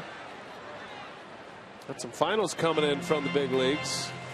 Big win for the Royals tonight. They beat the Rangers 2-1. Scored their go-ahead run on a walk. A bases-loaded walk. Texas continues their spiral in September. So the Royals win at home. Hochevar out of the bullpen picked up the win. Greg Holland with his 44th save. So that means the Cleveland Indians, and that game is final now. It was called after 7. Indians beat the Astros 2-1. The Indians are in the wild card position right now. They have leapfrogged the Rangers. Go figure. A 7-inning victory. Terry Francona. And the Indians have a series over the weekend with the Astros. They're in a golden position as they send Houston to their 103rd loss of the year, their third consecutive 100-loss season. Nationals win again. 8-zip. Beat the Marlins. Yeah, Jordan Zimmerman got the win tonight, Rock. 19-8, the Wisconsin native. He's making a serious push to get some Cy Young votes. Clayton Kershaw is going to run away with it, but yeah, it's nice to get some votes. Maybe a lot of second place votes. Won't be unanimous, maybe. Got a chance to win 20 this year, Jordan Zimmerman. Scherzer finally got his 20th. Took him 5 tries. Yep, the 5th try. The Tigers beat the White Sox tonight. 12-5. Scherzer 20-3 with a 3.00 ERA.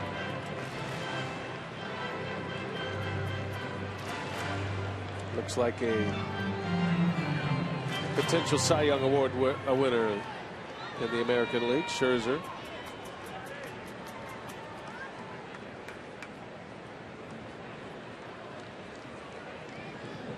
Yadi Molina still trying to get the buzz out of his hands. Of course, he could be playing possum too. He's been known. Count remains at 3-2. Yankees beat the Giants tonight. They're keeping themselves in the picture.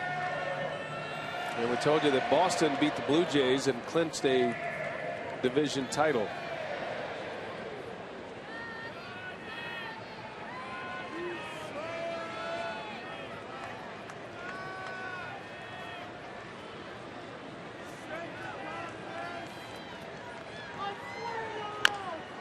Slow roller to short. But Yankee will make the play for the out. First out of the inning. By the way, Andy Pettitte officially announced his retirement today at a press conference prior to the Yankees game. So his career is over, I think. He came back once. I don't think he's coming back again, though. Can you retire 3 times? I guess you can.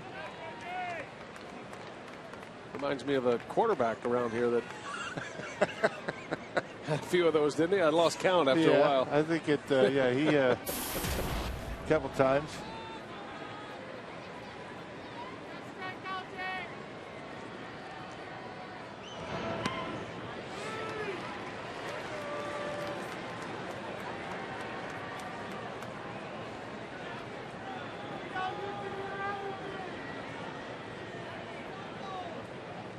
All the division leaders pretty well in place in the American League.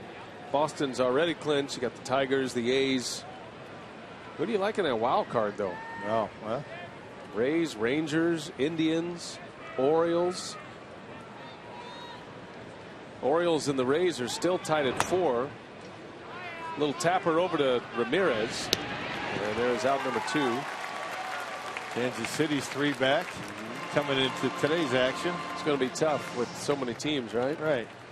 Yankees are 3 back. 3's really, 6, 7 when you have to leapfrog that many. But you never know. That Orioles Rays game is in the 11th. 4-4. 38. Shortstop, Pete Cosmo. I think the Indians finish with the Astros, the White Sox, and the Twins.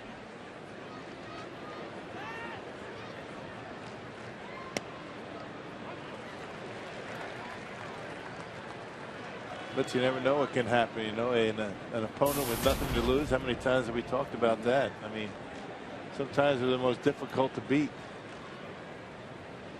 but not always. And you run into the White Sox and you get Chris Sale, it doesn't really matter. He's as good as it gets. Well, we'll be tracking them all for you here.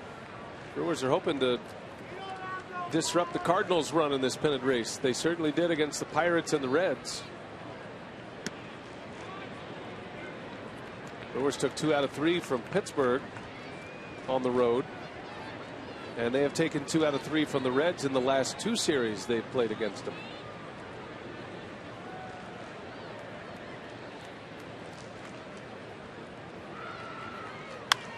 Cosma to right, and a base hit. We'll just have to figure out a way to beat the Cardinals. It's been very difficult this year. It's been very frustrating. Frustrating to watch. Frustrating. You know it's frustrating for the players and coaches. Just that consistent approach that these Cardinal hitters take. If only they let you play 6-inning games in the big leagues. Little League style. Remember on the last road trip in St. Louis, the Brewers in back-to-back games took no hitters into the 6th inning. Marco Estrada and Willie Peralta. They lost both games.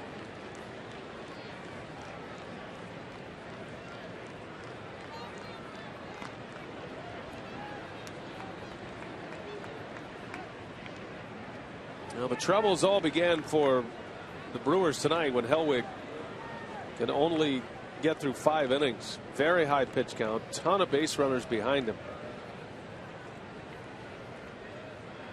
And he's a young guy just getting his feet wet in the big leagues, facing one of the best offenses in the big leagues in the Cardinals. That was the base on balls that really did not help him too much. He had 5 walks. He hit a batter. And he had 7 hits to that. A lot of base runners.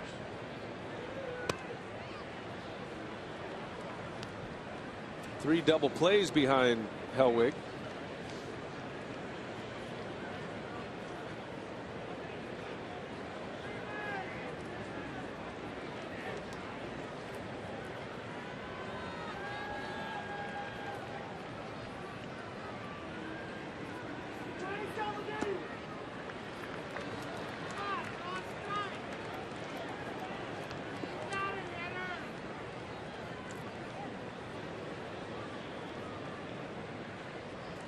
Daniel Descalso with 2 away. He's in a 3-0 count.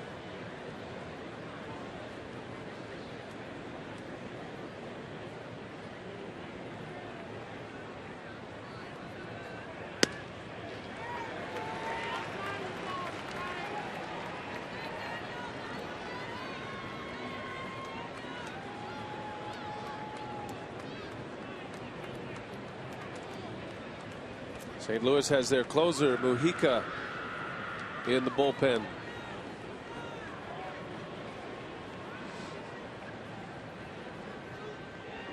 There goes the runner and a bouncer foul. Mujica's been great for the Cardinals this year.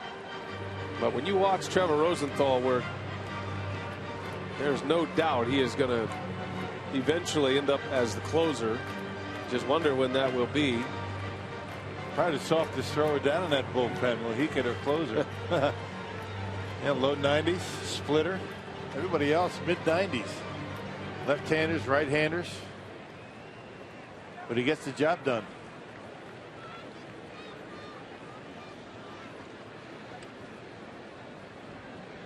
Longtime setup man Mujica. Swing and a miss. Hand strikes out Descalso. The inning is over, but damage done. Matt Adams, a 2-run homer. Brewers are 2 down. Bottom of the 9th coming.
for the Cardinals. Out in front, Matt Adams with a 2-run homer.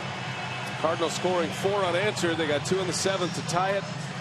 Adams with the 2-run bomb in the 9th to give them the lead. Now we'll see if the Brewers have a comeback in them tonight. Down a pair, 9th inning, and Edward Mujica, who has blown just 4 saves all season. He's sitting on 37 this year. And where would the Cardinals be without this guy this season? Right, 3 deep in the closer this year. One of them hurt, one of them not very effective and got traded. And Mujica had a handful of saves in his career before this year. 37 of them this year in a 226 earned run average. He has allowed the 8 home runs. Brewers need a bloop and a blast to tie it. Mujica had a blown save yesterday against the Rockies. The Yankee leads off. Mujica had never had more than 2 saves in a season and only had 6 career saves before the season started over a 7-year career. And when Mott was injured out with Tommy John surgery, they tried Mitchell Boggs in that role, even Rosenthal briefly, but Mujica settled in. 37 saves this season. Has one of the best split finger fastballs in the business. He was great for the Cardinals last year in a setup role. Barely gave up a run. Cardinals got him from the Marlins. And Bianchi down the left field line. That is a fair ball. Into the corner it goes. Bianchi around second. And he'll stop there with a double. And the tying run will bat. It's a leadoff double for the Brewers shortstop. And left that one up in the zone, and Bianchi went down and got it and knocked it down the line. So a good start to the 9th from Milwaukee. And check it out. There's the splitter. Bianchi able to reach out and get it. It was up in the zone. Able to keep the bat in the hitting zone long enough to be able to keep it fair. Lost the barrel of the bat.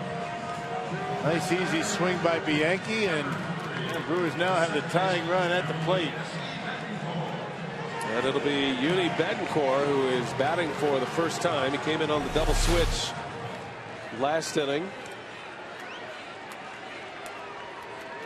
25 hits combined in this game. Mujica deals him a fastball strike.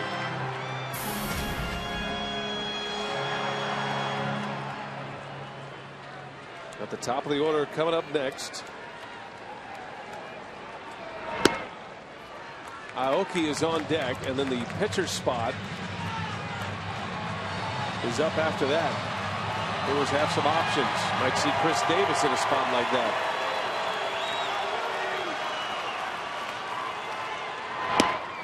Two and one.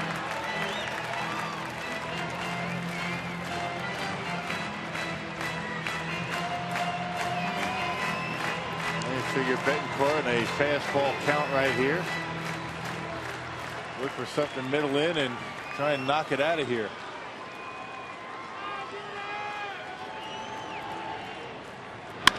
And a shot right to Cosma for the first out. Tough break for Betancourt. Hit that right on the nose. One gone in the 9th. And not much you can do about that. Hit it hard.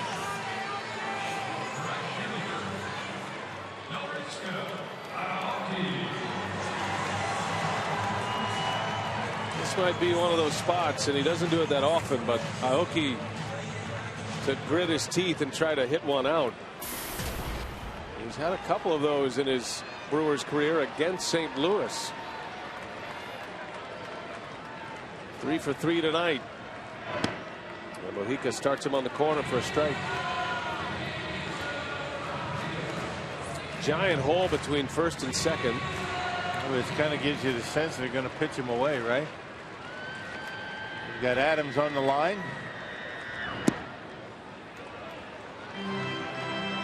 Which is where most teams play him, except of course the Cubs.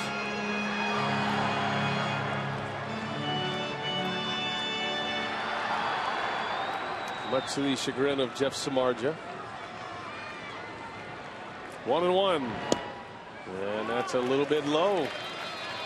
Maybe outside. 2 balls and a strike. Well, right now, Logan Schaefer is on deck.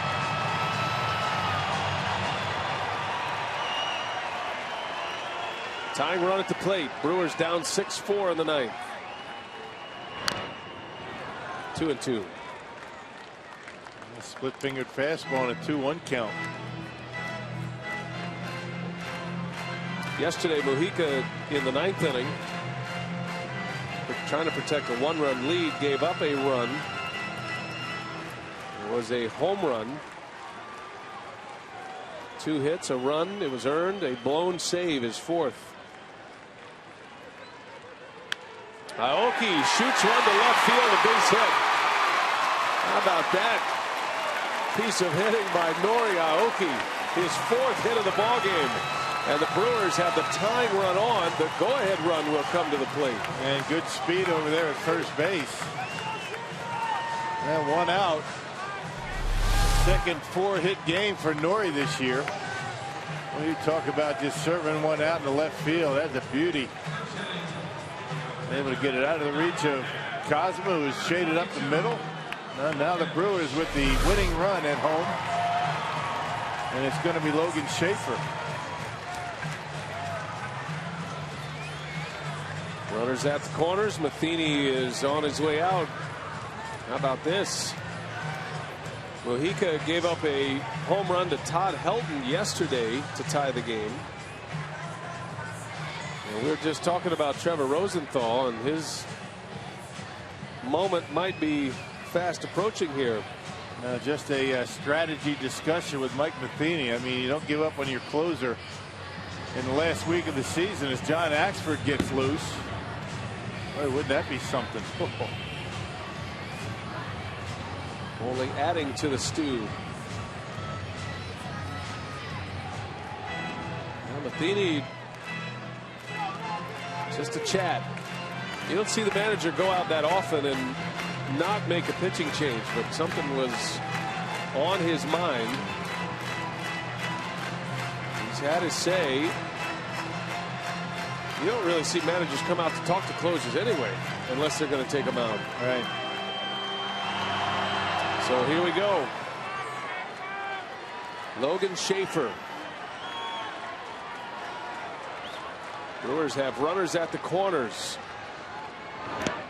And it's in the dirt, and somehow Yadier Molina catches that ball. Yeah, that was incredible. Doesn't bother blocking it. I mean, that would have been a big play had it got away from. Run scores. Tying run at second. Not exactly the way you want to teach it, but he can do it. Saves a run.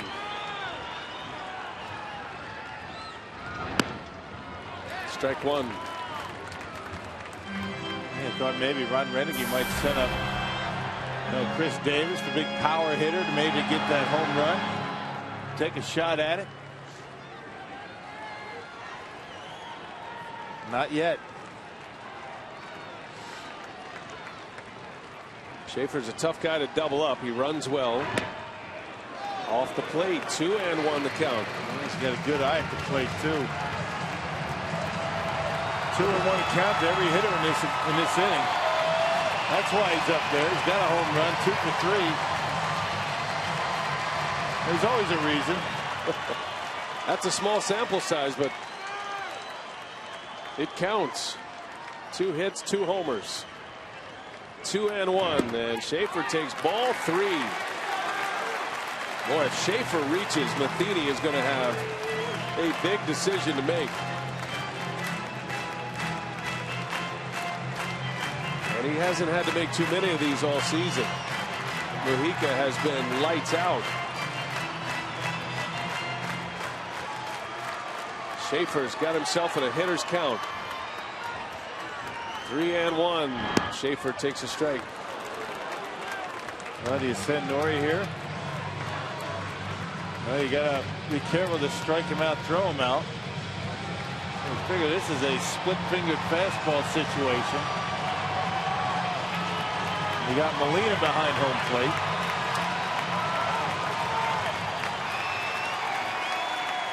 And he wants a splitter. Full count. Norrie stays put, and Schaefer into right field. That ball's falling fast, and it's down in the score of the Yankee. Logan Schaefer delivers an RBI single, and the Brewers are within a run.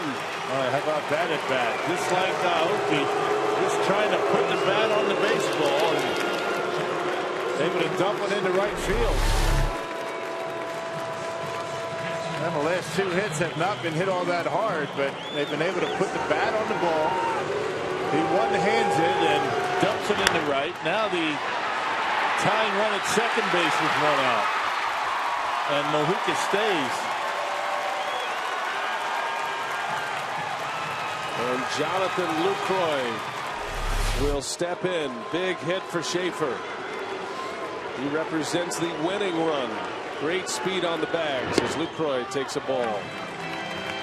Lucroy's had some moments against the Cardinals this year. Hit a game-winning home run in St. Louis in the 10th inning. Has had 2 career walk-offs, including a 2-run home run against Aroldis Chapman and the Reds back in August. 2-0. Here's a memory for you. August 16th, a breaking ball from Chapman after a long struggle, and Lucroy walks off the Cincinnati Reds. Now he's sitting in the driver's seat right now. 2-0 count. Well, you know Lucroy is going to try and pick on something middle in and hit it hard. Ball 3.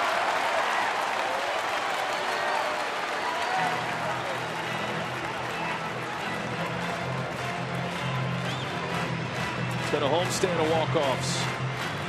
Halton gave him one Sunday against Cincinnati.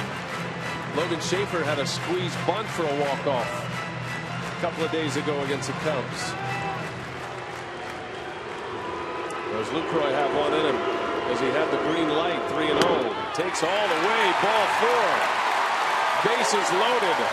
And Matheny has to make the move now. And as if this wasn't dramatic enough. And how often have we seen John Axford come in with control problems? And the Brewers are hoping to see that tonight. Mojica is out. John Axford is in.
Blown save yesterday in Colorado.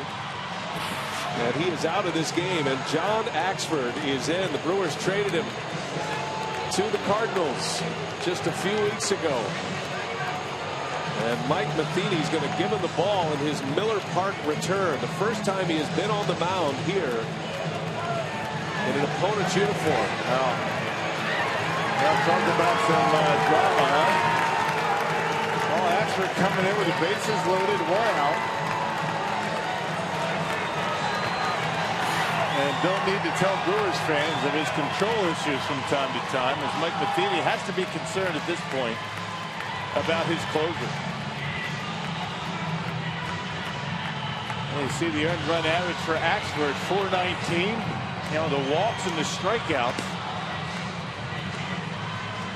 He has pitched against the Brewers. He pitched against the Brewers back in St. Louis.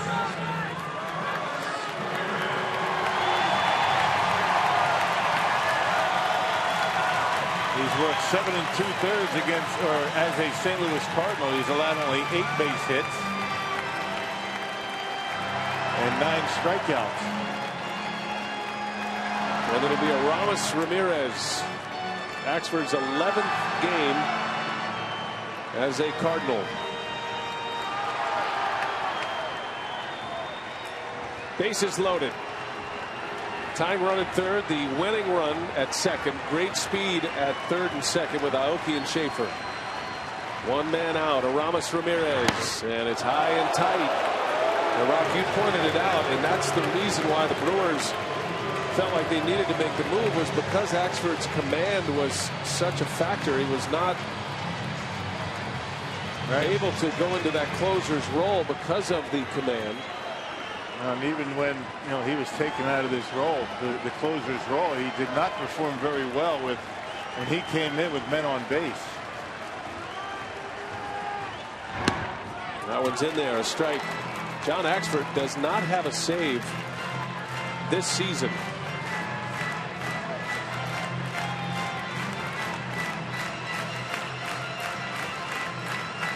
Brewers would not have won the division in 2011 without him. Had a National League leading 46 saves that year. The 1-1. Ramirez takes strike 2. Two pretty good pitches. That one right on the corner. Aramis has had a huge night. Driven in 4. He has 2 hits. He's 2 for 3. And a base hit that touches the outfield. The Brewers could win it. Ball 2.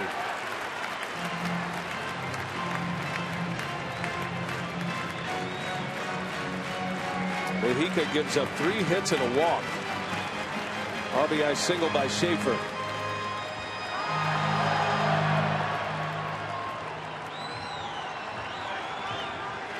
Two and 2 to Ramirez. Axford deals, and Aramis bounces it foul.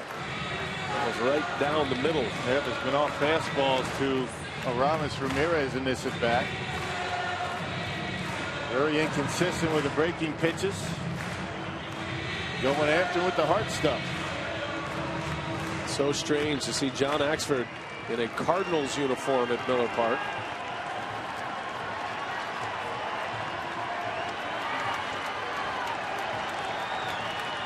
Ramirez trying to walk off St. Louis. 2 and 2. He had a good cut, just got a piece. Best fastball for Axford so far, 96 miles an hour.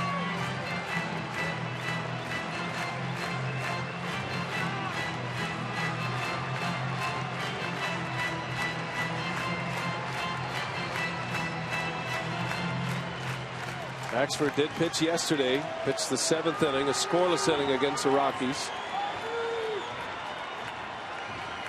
He threw 25 pitches in a scoreless inning, though. We'll do it again, another 2-2. Bases loaded. And Ramirez chops one over to third base, coming in barehand, can't make the play! In the score is Aoki, and we are all tied. It's going to be an infield hit for Aramis Ramirez. Now, big time snatching back right here for the Brewers in the bottom of the 9th inning. Ramirez able to make contact, beat it into the ground, and the scouts are with no play. Playing back. A chopper down the line. If he gets it in the hand, he might have a play at first base, but not able to handle it. And the Brewers now with the winning run at third base with only 1 out. Aramis Ramirez, 5 runs batted in, his 3rd hit. Schaefer, the winning run as Gomez fouls it away, took a big cut. You really don't want to think too much about a squeeze in this situation. Now with the control issues of John Axford. He might airmail one back to the backstop, but looking for his first walk-off would be fitting, wouldn't it? And I'm imagining the 2 clubhouses in Pittsburgh right now, the Reds and the Pirates, both cheering for the Brewers. As that one's on the ground, they're coming to the plate for one. Molina's thrown to first. He's in time, double play, and the inning is over. 5-2-3 double play. Extra innings in Milwaukee. But the Brewers get a pair and they tie it.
Link's beef jerky all season long. Jack Link's beef jerky. Feed your wild side. Well, the Brewers scored twice. Had the bases loaded, 1 out, and Gomez hit it right at Descalso. Turns it into a double play. Logan Schaefer with a big RBI single. Ramos Ramirez with an infield hit and an RBI. And just to add to the pot, the man that John Axford was traded for, Michael Blazek, the former Cardinal, will get the ball here in the 10th. He spent his entire professional career before the trade in the Cardinals organization. He began his career in 2007 down in the minor leagues until the trade for Axford. Last pitched on Wednesday against the Cubs, pitched a scoreless inning. Hard thrower, good slider. I tell you, bad break for Carlos Gomez. Axford hung a curveball. He hit it right on the button. Unfortunately, right at Descalso at third base. Under a full moon tonight in Milwaukee. So to the 10th we go. The Cardinals are 5-6 in extra inning games. The Brewers the same. Colton Wong will lead off.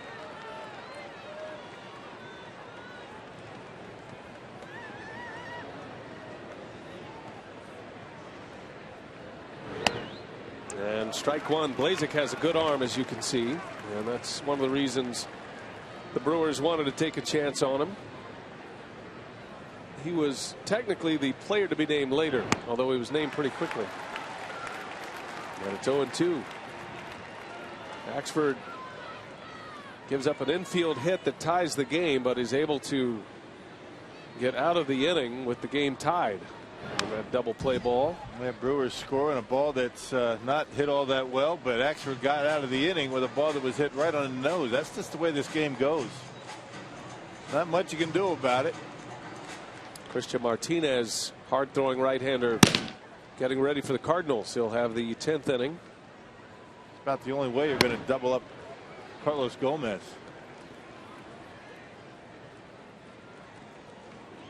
Colton Wong, very fast second baseman. Be interesting to see if he is on a postseason roster for the Cardinals. He gives them a speed threat and an infield presence. He was hot when he arrived in his first big league year. He's cooled off somewhat since.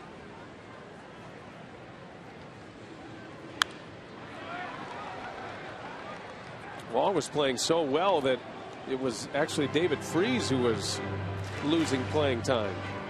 Matheny put Carpenter over at third base with Wong at second. A couple of left-handed hitters. Yep, speed doesn't do you much good if you can't get on base.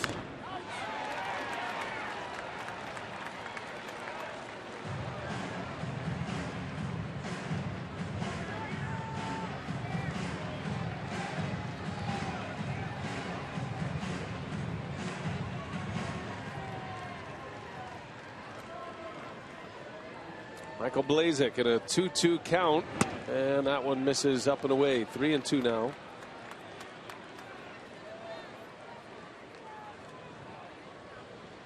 I'm sure Blazek has a little extra incentive pitching for his old team that traded him away.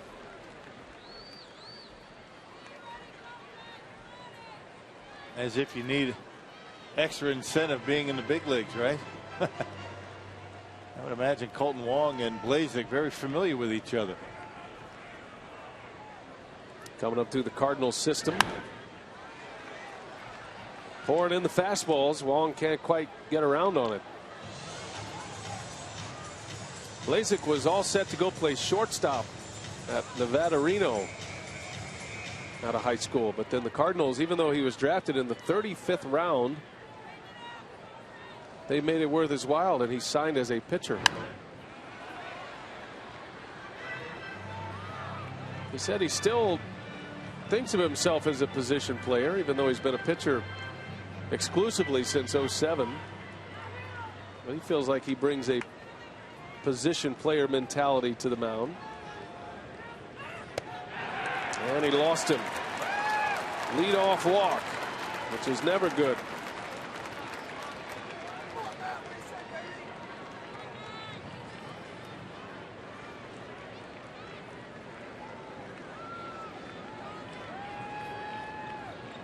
As a big leaguer, Blazek's command has been at issue. He has almost as many walks as he does strikeouts. He's pitching in just his 16th major league game. Got 12 walks and 14 Ks. And now you figure Wong might be on the move, and let that number 9 spot in the order get on base. I tell you, you're asking for trouble at the top of this Cardinals order.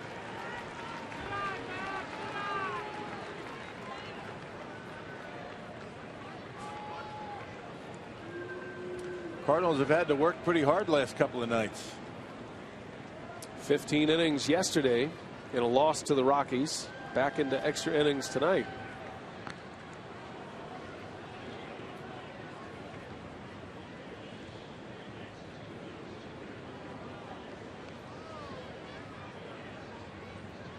Good comeback for the Brewers tonight. Down to their last 2 outs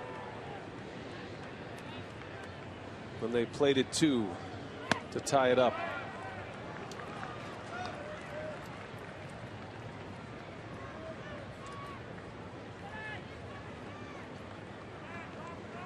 Matt Carpenter tonight has 2 hits and a walk. He scored twice. Hitting .322, which is among league leaders.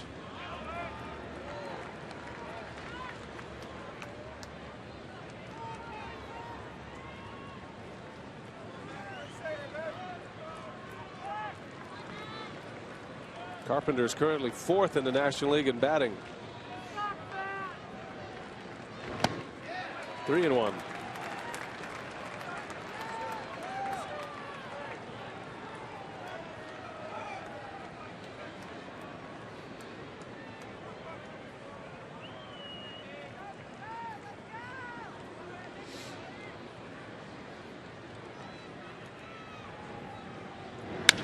And a bouncing ball, and it's past Betancourt, a base hit. And Wong just flying around the bags. He'll stop at third base. Carpenter's into second, and now the throw gets away. Blazek, fortunately, is there to back up.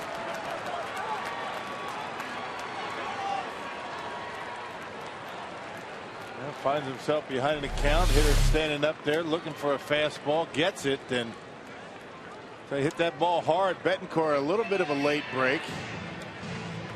Not able to get to it. It's a pretty good spot for Carpenter, and he gets into second base. Wong thinking he's going to score. Jose Oquendo finally holds him up. And now Blazek in big trouble here. The Cardinals with runners at second and third, nobody out, and Beltran coming up. Cardinals have 16 hits tonight. Oh, and that left the bat had a chance to be a double play. But he hit it hard, and he hit it past Betancourt. Makes you think back to that Gomez ground ball with bases loaded in the bottom of the ninth. Yeah. That was right at Descalso, and they turned it up. That's the way it goes. And Descalso either catches it or it crashes off his chest. A bad break for Gomez, man.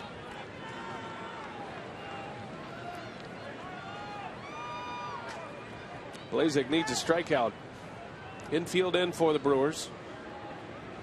And now it is high and deep to right. Aoki with room, but there's plenty deep to score a run and advance another. And the Cardinals are back on top. Sac fly, RBI for Beltran. It's 7-6 St. Louis. Almost knocked that one out of the ballpark.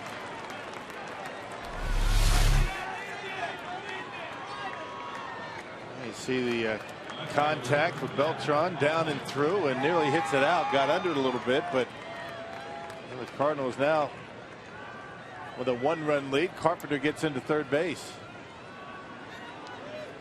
That'll keep the infield in, and it brings Matt Holliday to the plate.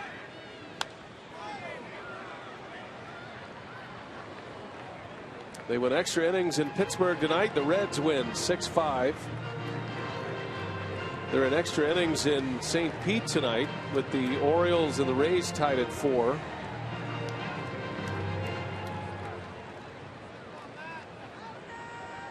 Tenth inning here in Milwaukee. 7-6 St. Louis.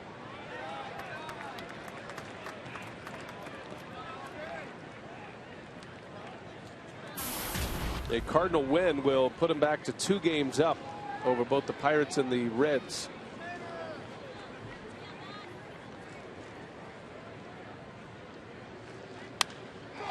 High pop up.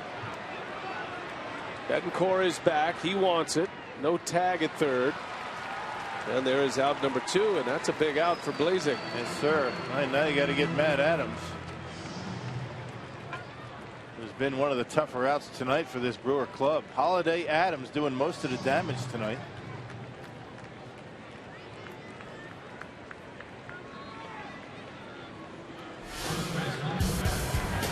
Adams launched one off Jim Henderson in the 9th.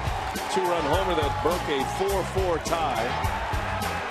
Adams with his 15th home run of the year. He has 3 hits tonight, 3 runs batted in.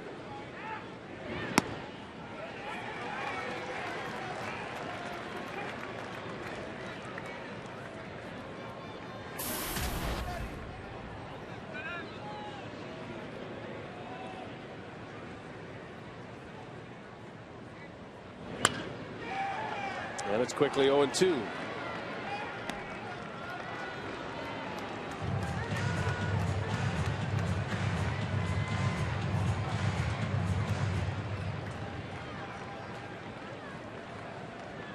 Now the Brewers in the bottom of the 10th. It'll be Gendel, Halton, and Bianchi.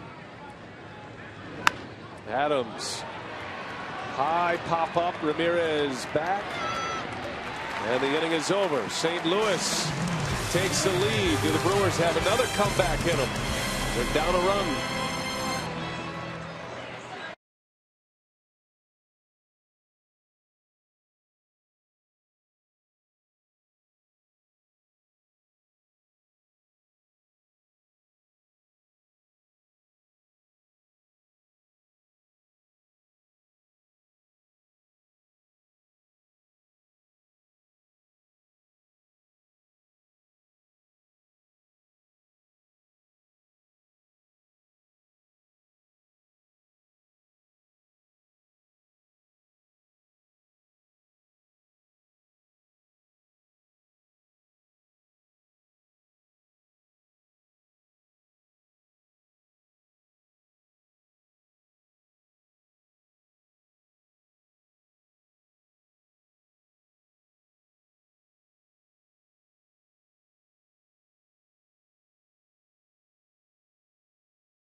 have the lead as we go to the bottom of the 10th.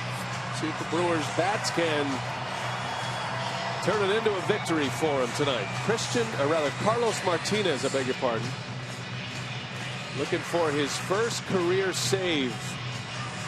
Just getting to the big leagues this season. He is 21 years of age, and he has an electric fastball. 2-1 record this year in 16 games. He has 20 strikeouts in 24 innings. But you see the opponent's batting average at .313. Goes to show you it's all about the breaking stuff in the big leagues. And 6 reliever used by the Cardinals here tonight, and they still had plenty left. They could play all night. Martinez, as you mentioned, good velocity. Struggles with the breaking pitch. And he has to deal with the bottom of the Brewers batting order. Caleb Gendel will lead off. Brewers down a run, bottom of the 10th. 6 runs on 13 hits for Milwaukee. The Cardinals with 7 runs on 16 hits. Carlos Martinez has been a starting pitcher in the minor leagues this season in AAA, and he was very good there. Got a .251 earned run average in 13 Pacific Coast League starts in Memphis.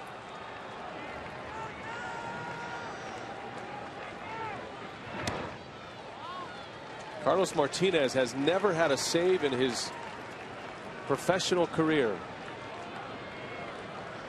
which started as an 18-year-old in 2010. Let's keep it that way. And he's 2-0, and Yadier Molina wasting no time. Think about what we were talking about with Doug Melvin a couple of weeks ago. September call-up season. Think about the Cardinals the last 2 days. They used 10 pitchers yesterday. And like you said, 6 tonight. They've got plenty more arms down there, but you're starting to get into the arms that haven't been here long and certainly aren't used to a pennant race. They've got 1 right-hander left. They've got 3 lefties out there. 98-mile-an-hour fastball called for a strike.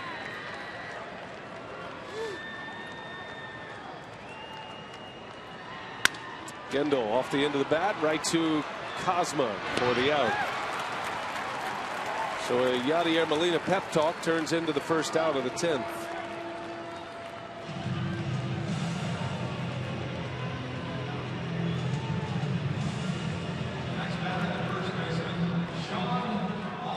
That'll bring up Sean Halton. Carlos Martinez will turn 22 tomorrow.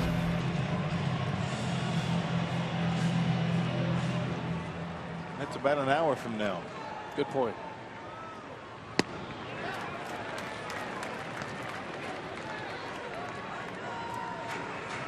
An early spoilage of birthday, the Brewers are hoping. Well, let's hope he's still in uniform on his birthday. Tonight. Quickly 0-2 on Halton. Where else would you rather be? Good game tonight. Running out of games. Good game here at Miller Park. Playoff implications.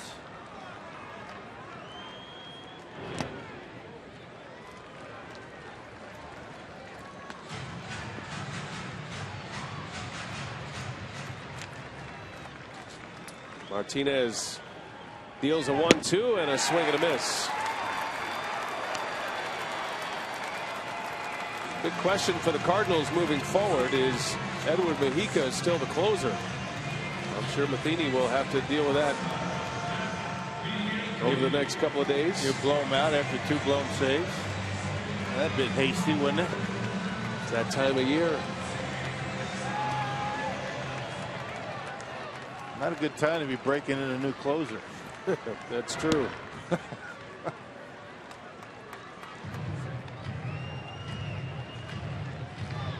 Well, Jeff Bianchi. He's been looking for his first home run all season. Be a good time for one. Ball and a strike.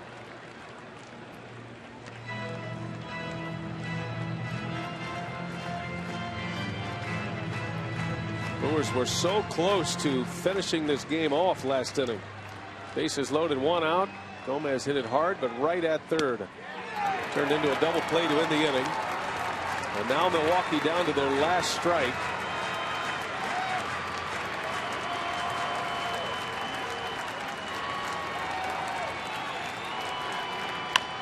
Bianchi, a chopper to third base. Descalso, and that's it. The Cardinals win. First career save for Carlos Martinez. And St. Louis has a 2-game lead in the National League Central. Brewers knocked at the door. They just could not get through it. Cardinals win it tonight. They win the opener by a final of 7-6. Stay with us. Brewers Live is coming your way next. Craig Kashawn, Craig Counsell, and Davey Nelson.